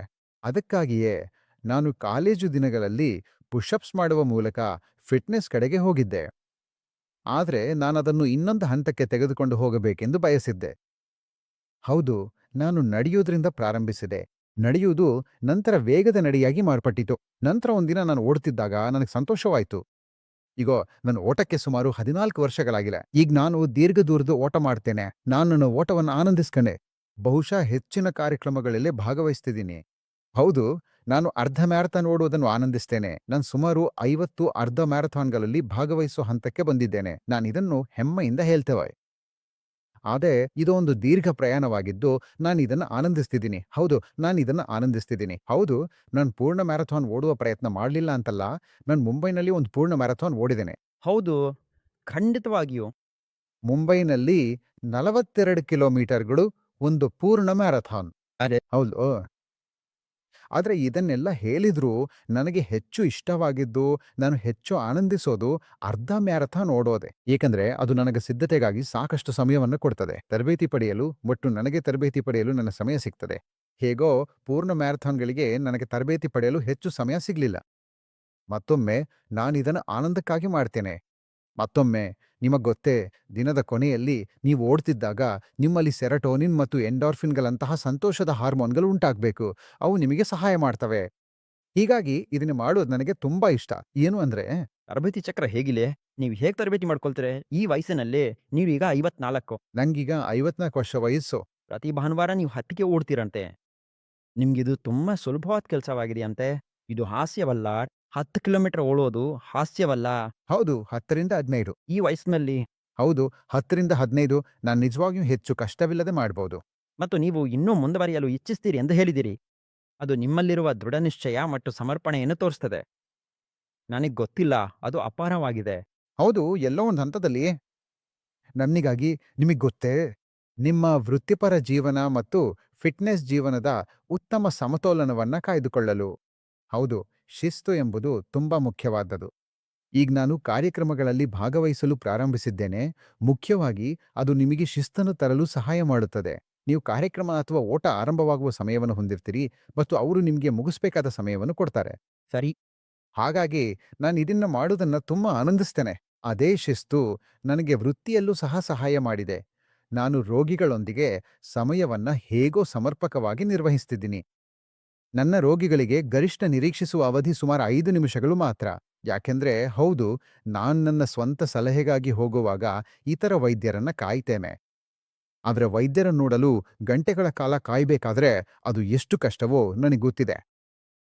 ಎಲ್ಲೋ ಮನ್ಸಲ್ಲಿ ನನಗೆ ಅನ್ಸುತ್ತೆ, ನನ್ನ ಮಟ್ಟಿಗೆ ಸಾಧ್ಯವಾದಷ್ಟು ನಾನು ಕೊಡುವ ಸಮಯವನ್ನ ಕಟ್ಟುನಿಟ್ಟಾಗಿ ಪಾಲಿಸಲು ಪ್ರಯತ್ನಿಸಿದ್ದೇನೆ. ನಿಮಗೆ ದಂತ ಸಮಸ್ಯೆ ಬಂದಾಗ ನೀವು ಯಾವ ವೈದ್ಯರನ್ನು ಭೇಟಿಯಾಗುತ್ತೀರಿ? ಓ, ನನ್ನ ಸಹೋದ್ಯೋಗಿಗಳು ಇದನ್ನು ನೋಡ್ಕೊಳ್ತಾರೆ. ಹೌದು, ಇದಕ್ಕೆ ನಾನೊಂದು ವಿಷಯವನ್ನು ಹೇಳಬೇಕು. ನನಗೆ ಓದುಗ ಕಾಲದ ಸ್ನೇಹಿತನೊಬ್ಬ ಇದ್ದಾನ. ಅವನು ಓಡಾಟ ಆರಂಭಿಸಿ ಮತ್ತು ಅವನು ನನ್ನನ್ನು ಓಡಾಟಕ್ಕೆ ಪ್ರೇರೇಪಿಸಿದ. ಅವನ ಹೆಸರೇನು? ಅವನ ಹೆಸರು ಮಿತ್ರೇಶ್. ಹಾಗಾದ್ರೆ ಅವನೇ ನಿನ್ನನ್ನು? ಅವನೇ ನನ್ಗೆ ಓಡಲು ಪ್ರೇರೇಪಿಸಿದ. ಅವನು ಲಡಾಖ್ನಲ್ಲಿ ಖರ್ಡುಂಗ್ಲಾ ಚಾಲೆಂಜ್ ಮಾಡಿದ್ರಿಂದ ನನಗೆ ಜೊತೆಯಾಗಲು ಕೇಳಿದ. ನಾನದನ್ನು ಮಾಡಲು ತುಂಬಾ ಸಂತೋಷಪಟ್ಟೆ. ನೀನ್ ಲಡಾಖ್ ಮ್ಯಾರಥಾನ್ ಹೋಗಿದ್ದೀಯಾ? ಇಲ್ಲ, ಲಡಾಖ್ನಲ್ಲಿ ಹಾಫ್ ಮ್ಯಾರಥಾನ್ ಓಡಿನೆ. ಲಡಾಖ್ನಲ್ಲಿ ಹಾಫ್ ಮ್ಯಾರಥಾನ್? ಹೌದು, ಅದು ಎತ್ತರದ ಪ್ರದೇಶದಲ್ಲಿ. ಓಡಾಟ? ಹೌದು. ಹೇಗೆ? ಹೀಗೆ, ಇದು ಅಡಾಪ್ಟೇಷನ್ ಬಗ್ಗೆ. ಅಲ್ಲಿ ಹೋದ್ಮೇಲೆ ಅಡಾಪ್ಟ್ ಆಗ್ಬೇಕು. ಯಾಕಂದ್ರೆ ಅಲ್ಲಿ ಗಾಳಿಯಲ್ಲಿ ಕೇವಲ 50% ಆಮ್ಲಜನಕ ಇರುತ್ತೆ. ಹೌದು, ಸ್ಮಾರ್ಟ್. ಹಾಗಾಗಿ ನೀನ್ ಅಲ್ಲಿ ಹೋಗಿ ಅಡಾಪ್ಟ್ ಆಗ್ಬೇಕು. ನೀನ್ ಅಡಾಪ್ಟ್ ಆದ್ಮೇಲೆ ಅದು ಎಲ್ಲಾದ್ರೂ ಓಡುವಂತೆ ಆಗ್ತದೆ. ನೀನು ಓಡ್ತಿರುವ ಸಮಯದಲ್ಲಿ 21 ಕಿಲೋಮೀಟರ್ ಓಡ್ತಿದ್ದಾಗ ಯಾವಾಗಾದ್ರೂ ಗಾಳಿಯ ಕೊರತೆ ಅನ್ಸಿತ್ತಾ? ಅಥವಾ ಅಯ್ಯೋ ನಾನು ಉಸಿರಾಡ್ಲಾಗುತ್ತಿಲ್ಲ ಅನ್ಸಿತ್ತಾ? ಅಂತಲ್ಲ, ಅದು ನನಗೆ ಲಡಾಖ್ ಮೇಲೆ ಆಗ್ಲಿಲ್ಲ. ಮುಖ್ಯವಾಗಿ ನಾವು ಅಡಾಪ್ಟೇಷನ್ ಪೀರಿಯಡ್ ಸುಮಾರು 10 ದಿನಗಿತ್ತು. ಹಾಗಾದ್ರೆ ನೀನ್ 10 ದಿನಗಳ ಮುಂಚಿತವಾಗಿ ಹೋದ್ಯಾ? ಈ ಈವೆಂಟಿಗೆ ಮುಂಚಿತವಾಗಿ. ಮತ್ತೆ ನೀನ್ ಆ ಪರಿಸರಕ್ಕೆ ಒಪ್ಕೊಂಡ ಮೇಲೆ ಅಲ್ಲಿ ಬಹಳ ಜನರಿದ್ದಾರೆ. ಅವರು ಲಡಾಖ್ಗೆ ಬೈಕ್ ಓಡ್ಸೋಣಂತೆ. ನೀನೋ ಲೇಹ್ ಗೊತ್ತಾ? ಮತ್ತು ನಂತರ ಲಡಾಖ್ ಮತ್ತು ಆ ಭಾಗಗಳೆಲ್ಲ. ಆ ಹಿಮಾಲಯನ್ ಬೈಕ್ ನೀನಲ್ಲಿ ಹೋಗಿ ಓಡಿದ್ಯಲ್ಲ, ನೀನ್ ಇದನ್ ಮಾಡೋ ಮೊದ್ಲು ನಿನ್ ಮನ್ಸಲ್ಲಿ ಏನಿತ್ತು ಅಂತ ನೀನ್ ಹೇಳಿದಾಗ. ಬೈಕಿಂಗು 2018ರಲ್ಲಿ ನಾನು ನಿಜವಾಗಿ ಬೈಕ್ ಓಡಿಸಲು ಹೋದಿದ್ದೆ. ಇಲ್ಲ, ಹೌದು, ಅದು ತುಂಬಾ ಸಾಮಾನ್ಯವೇ. ಹಾಗಾದ್ರೆ ಹಂಟರ್ ವ್ಯಾಲಿಯಲ್ಲಿ ನಾವು ಉಳಿದಿದ್ದ ಒಂದು ಗೆಸ್ಟ್ ಹೌಸ್ನಲ್ಲಿ ನಾನು ಒಂದು ಪದಕವನ್ನು ನೋಡಿದೆ. ನಾನು ಮಾಲೀಕರೊಂದಿಗೆ ಮಾತಾಡಿದಾಗ ಅವ್ರು ಹೇಳಿದ್ರು, ಇದು ನನ್ನ ಮಗಳು ಅರ್ಧ ಮ್ಯಾರಥಾನ್ ಓಡಿದ್ದಾಳೆ, ಇದು ಅವಳ ಪದಕ. ಅವತ್ ನಾನು ನಿರ್ಧರಿಸಿದೆ, ನಾನು ಮತ್ತೆ ಬಂದು ಲಡಾಖ್ ಅರ್ಧ ಮ್ಯಾರಥಾನ್ ಓಡುವೆ ಎಂದು. ಅದಾಗಿತ್ತು. 2018ನೇ ವರ್ಷವೇ? ಹೌದು, 18. 2018ರಿಂದಲೇ ಇದು ನಿನ್ನ ಮನಸ್ಸಿನಲ್ಲಿ ಇತ್ತಲ್ವಾ? ಹೌದು, ಅದು ನನ್ನ ಮನಸ್ಸಿನಲ್ಲಿ ಇತ್ತು. ನಾನು 2017ರಿಂದ ಓಡಾಟ ಆರಂಭಿಸಿಟ್ಟೆ. 2018ರಲ್ಲಿ ಅದು ನನ್ನ ಮನಸ್ಸಲ್ಲಿ ಬಂತು. ಈಗ ನಾನು 2020ಯಲ್ಲಿ ಮಾಡ್ಬೇಕೆಂದು ಇಚ್ಛಿಸಿದ್ದೆ. ನಾನು ನೋಂದಣಿ ಹಂತಕ್ಕೆ ಹತ್ತಿರವಾಗಿದ್ದೆ. ಆದರೆ ಆ ಕೋವಿಡ್ ವಿಷಯ ಸಂಭವಿಸಿತು. ಮತ್ತು ನಿನಗೊತ್ತಾ, 2024ರಲ್ಲಿ ನಾನು ಯಶಸ್ವಿಯಾಗಿ ನೋಂದಾಯಿಸಿಕೊಳ್ಳಲು, ಅಲ್ಲಿ ಹೋಗಿ 10 ದಿನ ಉಳಿದು ಹವಾಮಾನಕ್ಕೆ ಹೊಂದಿಕೊಳ್ಳಲು ಮತ್ತು ನಂತರ ಅರ್ಧ ಮ್ಯಾರಥಾನ್ ಮುಗಿಸಲು ಸಾಧ್ಯವಾಯಿತು. ಹೌದು, ಆದ್ರೆ ನೀನು ಇಷ್ಟು ಓಡಿದಾಗ ನಿನಗೆ ಈ ವಯಸ್ಸಿನಲ್ಲಿ ನೀನು ಅನುಭವಿಸ್ತಿರುವುದು ಬಹಳ ಮಾಂಸಪೇಶಿ ನಷ್ಟ ಅಂತ ಅನ್ಸಲ್ಲವೇ? ಹೌದು, ಅದು ಆಗತ್ತೆ. ಯಾಕೆಂದ್ರೆ ನನ್ಗೆ ಇನ್ನೂ 2 ವರ್ಷ ಮಾಂಸಪೇಶಿ ಬೆಳವಣಿಗೆ ಆಗಬಹುದು ಅಥವಾ ಅದು ಯಾವುದೇ ಚಲನೆ ನಿಲ್ಲಿಸಬಹುದು. ಅದಕ್ಕಾಗಿ ಉತ್ತಮವಾದ ಶಕ್ತಿವರ್ಧಕ ತರಬೇತಿ ಮಾಡೋದು ಅತ್ಯುತ್ತಮ. ನೀನು ಚೆನ್ನಾಗಿ ಶಕ್ತಿವರ್ಧಕ ವ್ಯಾಯಾಮಗಳನ್ನ ಮಾಡಬೇಕು. ಹಾಗಾಗಿ ನಾನು ಪ್ಲಾಂಕ್ಗಳು, ಪುಷ್ಅಪ್ಸು, ಪುಲ್ಅಪ್ಸ್ ಮಾಡ್ತಾ ನಂತರ ಕಾಲುಗಳ ವ್ಯಾಯಾಮಗಳ ಮೂಲಕ ಬಲವರ್ಧನೆ ಮಾಡಲು ಪ್ರಯತ್ನಿಸ್ತೇನೆ. ಕ್ಷಮಿಸಿ, ಲ್ಯಾಂಕ್ಗಳು ಅಥವಾ ಪುಷಪ್ಸು? ಎರಡರ ಮಧ್ಯೆ ಹೌದು, ನಾನು ಪುಷ್ಅಪ್ಸ್ಗೆ ಖಂಡಿತವಾಗಿಯೂ ಶಿಫಾರಸ್ ಮಾಡಿದೆ. ಪುಷಪ್ಸ್ ಅಥವಾ ಪುಲಪ್ಸ್? ಹೌದು. ಪುಲ್ಅಪ್ಸ್. ಹೌದು, ಪುಲ್ಅಪ್ಸ್. ಪುಲ್ಅಪ್ಸ್ ಅಂದ್ರೆ ತುಂಬಾ ಕಷ್ಟ. ನಿನಗೆ ಗೊತ್ತಿರ್ಲಿ, ಪುಷ್ಅಪ್ಸ್ಗಳಿಗಿಂತ. ಹೌದು, ಸ್ವಂತ ತೂಕ ಎತ್ತಲ ಆಗದಿದ್ಲೇರೆ. ಪುಲ್ಅಪ್ಸ್ ಅಂದ್ರೆ ಅದು ಅಂತಿಮ ಮಾಡೋದು. ಈಗ ಮುಂದಿನದು, ನೀನ್ ನನ್ನನ್ನು ಕೇಳುತ್ತೀಯಾ, ಪುಲ್ಅಪ್ಸ್ ಅಥವಾ ಓಟ? ಪುಲಪ್ಸ್ ಅಥವಾ ಓಟ? ಅದು ಓಟ. ಖಚಿತವಾಗಿ ನಾನು ಓಟಕ್ಕೆ ಅಂದ್ರೆ ಅಂತಿಮವಾದ ವ್ಯಾಯಾಮ ರೂಪವನ್ನು ಕೊಡ್ತೇನೆ. ಯಾಕೆಂದ್ರೆ ಅದು ಬಲಪಡಿಸ್ತದೆ ಮತ್ತು ಅದು ನಿನ್ನ ದೇಹದಲ್ಲಿನ 210 ಮಾಂಸಪೇಶಿಗಳನ್ನು ಸಕ್ರಿಯಗೊಳಿಸ್ತದೆ. ನಿನ್ನ ಹೃದಯ ನಿರಂತರವಾಗಿ ಹೇಳ್ತಿರ್ತದೆ, ನಿಲ್ಬೇಡ, ಮುಂದುವರಿಸು. 50. ಅರ್ಧ ಮ್ಯಾರಥಾನ್ಗಳು. ಮೂಳೆಗಳು ಚೆನ್ನಾಗಿವೆ ಡಾಕ್ಟರ್? ಹೌದು, ಮೂಳೆಗಳು ಚೆನ್ನಾಗಿವೆಯಾ? ಇನ್ನೂವರೆಗೂ ಚಲಾಯಿಮ. ಹೌದು, ನಂಗೆ ಗಾಯಗಳಾಗಿದ್ವು ಮತ್ತು ನಾನು ಹೇಗೋ ಸ್ವಾಭಾವಿಕ ಚಿಕಿತ್ಸೆಗಳನ್ನು ಬಳಸ್ಕೊಂಡು ತರಬೇತಿಯನ್ನು ಬಲಪಡಿಸಿ ನಾನು ಚೇತರಿಸ್ಕೊಂಡೆ. ಅದು ಬೇಕು. ಮರ ಎಲ್ಲಿದೆ? ಇಲ್ಲಿ ಮರವೇ ಇಲ್ಲ. ಮೇನ್ ಹುಲಿ ಫೈಟರ. ಅದು ಭಾರಿ. ನೀನ್ ಮಾಡ್ತಿರೋ ಎಲ್ಲದಕ್ಕೂ ಭಾರಿ ಗೌರವ. ನಾನು ಸಮತೋಲನದಿಂದ ಓಟ ಆನಂದಿಸಲು ಯತ್ನಿಸ್ತಿರುವೆ. ಬಹುಶಃ ನನ್ನ ಮ್ಯಾರಥಾನ್ ಫೋಟೋಗಳನ್ನು ನೋಡಿದ್ರೆ ಅವೆಲ್ಲ ನಗ್ತಿರುವ ಮುಖದಂತಿರ್ತವೆ. ಹೌದು, ನಗು ಹೋದ ದಿನ ನಾನು ಓಟ ನಿಲ್ಸುವೆ. ಹಾಗಾಗ್ದಿರ್ಲಿ ಅಷ್ಟೇ. ಸರಿ ಡಾಕ್ಟರ್, ಮನು ಈಗ ತಕ್ಷಣವೇ ಒಂದು ಚುರುಕು ರ್ಯಾಪಿಡ್ ಫೈರ್ ಸಮಯವಾಗಿದೆ. ನೀವು ಸಿದ್ಧರಾಗಿದ್ದೀರಾ? ಬನ್ನಿ ಆರಂಭಿಸಿ.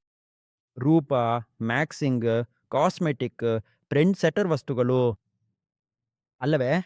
ಅದು ಅರ್ಥವಿಲ್ಲದ ಮಾತಾ ಅಥವಾ ವಿಜ್ಞಾನವಾ? ಅದು ಅರ್ಥವಿಲ್ಲದ ಮಾತು. ನೀವು ತಿನ್ನಬಾರ್ದು, ಬಿಟ್ಬಿಡ್ಬೇಕಾದ ಒಂದು ಸಿಹಿ ತಿಂಡಿ ಯಾವುದು? ಯಾವುದದು? ನೀವು ಯಾವುದೇ ಮೆಡಿಕಲ್ ಶಾಪ್‌ಗೆ ಹೋದ್ರೆ ಮೊದಲ 3 ಸಾಲುಗಳು ಸಂಪೂರ್ಣವಾಗಿ ಅಂಟುವ ಚಾಕ್ಲೇಟ್‌ಗಳಿಂದ ತುಂಬಿರ್ತವೆ. ನಿಮ್ಮ ನಿಜವಾದ ಔಷಧಿ ಒಳಗಿದೆ. ಅಂಟುವ ಚಾಕ್ಲೇಟ್‌ಗಳನ್ನ ತಪ್ಪಿಸಿ. ತಪ್ಪಿಸಿ ಅಂದ್ರೆ ಹೌದು, ಸಮತೋಲನ ಇಟ್ಕೊಳ್ಳಿ, ಸಮತೋಲನ ಮಾಡಿಕೊಳ್ಳಿ. ಕಲ್ಲು ಬಣ್ಣ, ಬೇವು, ಎಣ್ಣೆ ತೊಳೆಯುವುದು, ಉಪ್ಪು ಅಲ್ವೇ? ಅದು ಸತ್ಯವೇ? ಅದು ಉಪಯುಕ್ತವೇ ಅಥವಾ ಅಲ್ಲವೇ? ಕಲ್ಲು ಬಣ್ಣ ಹಾನಿಕಾರಕ? ಹೌದು. ಅದು ಘರ್ಷಕವಾದ್ರಿಂದ. ಹೌದು, ಅದು ಕೆಟ್ಟದ್ದು. ನೀವು ಬೆಂಗಳೂರಿನಲ್ಲಿ ಒಂದು ದಂತ ಜಾಹೀರಾತು ಫಲಕ ಹಾಕಬೇಕಾದ್ರೆ ಮತ್ತು ಜಗತ್ತಿಗೆ ಏನಾದರೂ ಹೇಳ್ಬೇಕಾದ್ರೆ ಅದು ಏನು? ನಿಮ್ ಹಲ್ಲುಗಳು ಮರ್ಸಿಡಿಸ್ ಬೆಂಝ್‌ನಂತಿವೆ. ಅದನ್ನು 5 ಲಕ್ಷ ಕಿಲೋಮೀಟರ್ ಓಡಿಸಿದ ಮೇಲೆ ಮೊದಲ ಸರ್ವಿಸ್‌ಗೆ ತಗೊಂಡೋಗ್ಬೇಡಿ. ನಿಮಗಾಗಿ ಇನ್ನೊಂದು ರೋಚಕ ಸುತ್ತು ಇದೆ. ಇದು ಒಂದು ಮಿತ್ ಬಸ್ಟಿಂಗ್ ಸುತ್ತು ಅಲ್ಲವೇ? ನಾನು ನಿಮ್ಗೊಂದು ಹೇಳಿಕೆಯನ್ನು ಕೊಡ್ತೇನೆ. ಅದು ಮಿತ್ ಆಗಿದೆಯೇ ಎಂದು ನೀವು ನಮಗೆ ಹೇಳಿ. ಅಥವಾ ನಿಜವೇ? ಮೌತ್ ವಾಶ್ ಬ್ರಷಿಂಗ್ಗೆ ಬದಲಿ ಆಗ್ಬಹುದು. ಮಿತ್. ಫ್ಲಾಸಿಂಗ್ ಅಗತ್ಯವಿಲ್ಲ. ಮಿತ್. ಎಲೆಕ್ಟ್ರಿಕ್ ಟೂತ್ ಬ್ರಷ್ಗಳು ಉತ್ತಮ. ಮಿತ್. ಹಲ್ಲು ಬಿಳುಪು ಮಾಡುವಿಕೆ ಶಾಶ್ವತವಾಗಿ ಹಾನಿ ಮಾಡುತ್ತದೆ. ಅಷ್ಟು ಸರಿಯಾಗಲ್ಲ. ಹೌದು, ಬಿಳುಪು ಮಾಡುವಿಕೆ. ಇದನ್ನ ಬ್ಲೀಚಿಂಗ್ ಎಂದು ಕರೆಯುತ್ತಾರೆ. ಇದು ಹಲ್ಲಿನ ಆರ್ಗ್ಯಾನಿಕ್ ಪಿಗ್ಮೆಂಟೇಷನ್ ಅನ್ನು ಆಕ್ಸಿಡೈಸ್ ಮಾಡುತ್ತದೆ. ಮಿತ್ ಅಥವಾ ನಿಜ? ನೀವು ಒಂದು ಪದವಲ್ ಬೇಟ. ಹೌದಾ? ಬಿಳುಪು ಮಾಡುವಿಕೆ ಹಾನಿ ಮಾಡುತ್ತನೆಯಾ? ಹೌದು. ಅದನ್ನು ಹೆಚ್ಚು ಮಾಡಿದ್ರೆ ಹೌದು, ಏಕಿಲ್ಲ. ನಾವು ಎಲ್ಲರೂ ಮೈಕಲ್ ಜಾಕ್ಸನ್ಗೆ ಏನಾಯ್ತು ಎಂದು ಗೊತ್ತಿದೆ ಅಲ್ವೇ? ಅಂತ ಹಾಗೆ ನೀವು ನಿಮ್ಮ ಹಲ್ಲುಗಳನ್ನು ಬಿಳುಪಾಗಿಯೂ ಇನ್ನೂ ಹೆಚ್ಚು ಬಿಳುಪಾಗಿಯೂ ಇರಬೇಕೆಂದು ಬಯಸುತ್ತೀರಿ. ಮೈಕಲ್ ಜಾಕ್ಸನ್ಗೆ ಏನಾಯ್ತು ಅಲ್ವೇ? ಅವನು ಹೆಚ್ಚು ಸೇವನೆ, ಹೆಚ್ಚು ಸೇವನೆ. ಯಾವುದೇ ವಿಷಯವನ್ನು ಹೆಚ್ಚು ಸೇವಿಸಿದ್ರೆ ಯಾವಾಗ್ಲೂ ಅದು ವಿಪತ್ತಾಗ್ತದೆ. ನಿರೀಕ್ಷೆಯಲ್ಲಿ ಕೆಟ್ಟ ಉಸಿರಾಟ ಹೊಟ್ಟೆಯಿಂದ ಬರ್ತದೆ. ಹೌದು, ತುಂಬಾ ಸತ್ಯ. ನಿಜವಾಗಿಲು ಹೌದು, ಇದು ನಿಜವಾದ ಸಂಗತಿ. ಹೌದು. ಸರಿ ಡಾಕ್ಟರ್, ಮನು, ನಾವು ಈ ಕಾರ್ಯಕ್ರಮದ ಕೊನೆಯ ಹಂತಕ್ಕೆ ಬಂದಿದ್ದೀವಿ. ನೀವು ನಿಮ್ಮ ರೋಗಿಗೆ ಅಥವಾ ರೋಗಿಗಳಿಗೆ ಅಥವಾ ವೀಕ್ಷಕರಿಗೆ ಒಂದು ಸಲಹೆ ನೀಡಬೇಕಾದ್ರೆ ಅದು ಏನಾಗಿರ್ತದೆ? ಖಂಡಿತವಾಗಿಯೂ. ನೋಡಿ, ಮೂಲತಃ ಒಬ್ರು ತಮ್ಮ ಒಳ್ಳೆಯ ಬಾಯಿಯ ಆರೋಗ್ಯವನ್ನ ಕಾಪಾಡ್ಕೊಳ್ಬೇಕು ಮತ್ತು ಒಬ್ಬರು ತಮ್ಮ ಸಾಮಾನ್ಯ ಆರೋಗ್ಯವನ್ನ ಚೆನ್ನಾಗಿ ನೋಡ್ಕೊಳ್ಬೇಕು. ಇದು ತುಂಬಾ ಮುಖ್ಯ. ನೀರನ್ನ ಕುಡಿಯಿರಿ, ಕುಡಿಯಿರಿ, ಕುಡಿಯಿರಿ. ಇದು ನಾನು ಯಾವಾಗಲೂ ವಿಶೇಷವಾಗಿ ಹೇಳಲು ಮತ್ತು ಒತ್ತಿ ಹೇಳಲು ಇಚ್ಛಿಸುವ ಒಂದು ವಿಷಯ. ಈ ಹೈಡ್ರೇಷನ್ ಕೂಡ ತುಂಬಾ ಒಳ್ಳೆಯದು. ರಾತ್ರಿ ನಿಮ್ಮ ಹಲ್ಲುಗಳನ್ನ ಬ್ರಷ್ ಮಾಡೋದು ಕೂಡ ಇದು ಬಹುಪಾಲು ಜನರು ಮಾಡದೇ ಬಿಡುವ ಅತ್ಯಂತ ಮುಖ್ಯವಾದ ವಿಷಯ. ಅಥವಾ ಅವರು ಪ್ರಾರಂಭಿಸಿದ್ರೂ ಕೂಡ ತುಂಬಾ ಬೇಗನೆ ಮುಗಿಸ್ಬಿಡ್ತಾರೆ. ಹಾಗಾಗಿ ನೀವು ಎಲ್ಲವನ್ನೂ ಗಮನವಿಟ್ಟು ನೋಡ್ಕೊಳ್ಳಿ. ನೀವು ನಿಮ್ಮ ಯುವ ಕಾಲ ಅಥವಾ ಯುವ ಸ್ವಭಾವಕ್ಕೆ ಹಿಂತಿರುಗಬೇಕಾದ್ರೆ ಸ್ಮೈಲ್ ಡೆಂಟಲ್ ಕೇರಲ್ಲಿ ನೀವು ಬದಲಾಯಿಸಲು ಇಚ್ಛಿಸುವ ಒಂದು ವಿಷಯ ಯಾವುದು? ಆ ಬ್ರ್ಯಾಂಡಿಂಗ್ ಪಡೆಯಲು ನನಗೆ ಸ್ವಲ್ಪ ಸಮಯವಾಯಿತು. ನನ್ನ ಕಾಲದಲ್ಲಿ ಅಷ್ಟಾಗಿ ಇಂಟರ್ನೆಟ್ ಅಥವಾ ಯಾವುದೇ ಪಾಡ್‌ಕ್ಯಾಸ್ಟ್‌ಗಳಿರಲಿಲ್ಲ. ನಾವು ಜಾಹೀರಾತಿಗಾಗಿ ಪ್ರಯತ್ನಿಸಬೇಕಾಗಿರ್ಲಿಲ್ಲ. ಏಕೆಂದ್ರೆ ನಾವು ಸಂಪೂರ್ಣವಾಗಿ ನಂಬಿದ್ದೇ ಹೌದು, ರೋಗಿಗಳೇ ನಮ್ಮ ಬಗ್ಗೆ ಮಾತು ಹರಡುವವರು ಎಂದು. ಆ ಸಮಯದಲ್ಲಿ ಅದೊಂದು ಸಾಮಾನ್ಯ ವಿಷಯವಾಗಿತ್ತು. ಆದರೆ ಹೌದು, ಈ ಎಲ್ಲ ಪಾಡ್‌ಕಾಸ್ಟ್‌ಗಳು ಮತ್ತು ಮಾಧ್ಯಮಗಳ ಮೂಲಕ ಹೌದು, ನಾನು ಇದನ್ನೇ ಮಿಸ್ ಮಾಡಿದ್ದೇನೆ. ನೀವು ಗೊತ್ತಾ, ಪಾಡ್‌ಕಾಸ್ಟ್‌ಗಳ ಮೂಲಕ ನೀವು ನಿಜವಾಗ್ಲೂ ಹೆಚ್ಚಿನ ಜನರಿಗೆ ತಲುಪಬಹುದು. ಮತ್ತು ಜಾಗೃತಿ ಕೂಡ ತುಂಬಾ ವೇಗವಾಗಿ ಮೂಡಿಸಬಹುದು. ವಿಶೇಷವಾಗಿ ಈ ಜನರೇಷನ್ ಝೆಡ್‌ಗೆ. ಏಕೆಂದ್ರೆ ಬಹುತೇಕ ಜನರು ಇದನ್ನು ನಿಜವಾದ್ದಾಗಿ ನೋಡ್ತಾರೆ ಮತ್ತು ಅವರು ಇದನ್ನು ತಕ್ಷಣವೇ ಅಳವಡಿಸಿಕೊಳ್ತಾರೆ, ಯಾವುದೇ ಪುಸ್ತಕಗಳು ಅಥವಾ ಪಾಠಗಳಿಂದ ವಾಸ್ತವಗಳನ್ನು ಓದುವ ಪ್ರಯತ್ನ ಮಾಡೋದಕ್ಕಿಂತ. ಇದು ಅಷ್ಟೇ. ಈ ಕಾರ್ಯಕ್ರಮಕ್ಕೆ ಬಂದುಕೊಂಡಿದ್ದಕ್ಕೆ ತುಂಬ ಧನ್ಯವಾದಗಳು. ನಿಮ್ಮ ಸಮಯವನ್ನು ತಕೊಂಡು ಈ ಸಂಭಾಷಣೆಗೆ ಅವಕಾಶ ನೀಡಿದ್ದಕ್ಕಾಗಿ ತುಂಬ ಧನ್ಯವಾದಗಳು. ನನಗೆ ಸಂತೋಷವಾಗಿದೆ ಅಂಶುಲ್. ಇಲ್ಲಿಗೆ ಆಹ್ವಾನಿಸಿದ್ದಕ್ಕೆ ಧನ್ಯವಾದಗಳು. ಧನ್ಯವಾದಗಳು ಡಾಕ್ಟರ್. ತುಂಬ ಧನ್ಯವಾದಗಳು.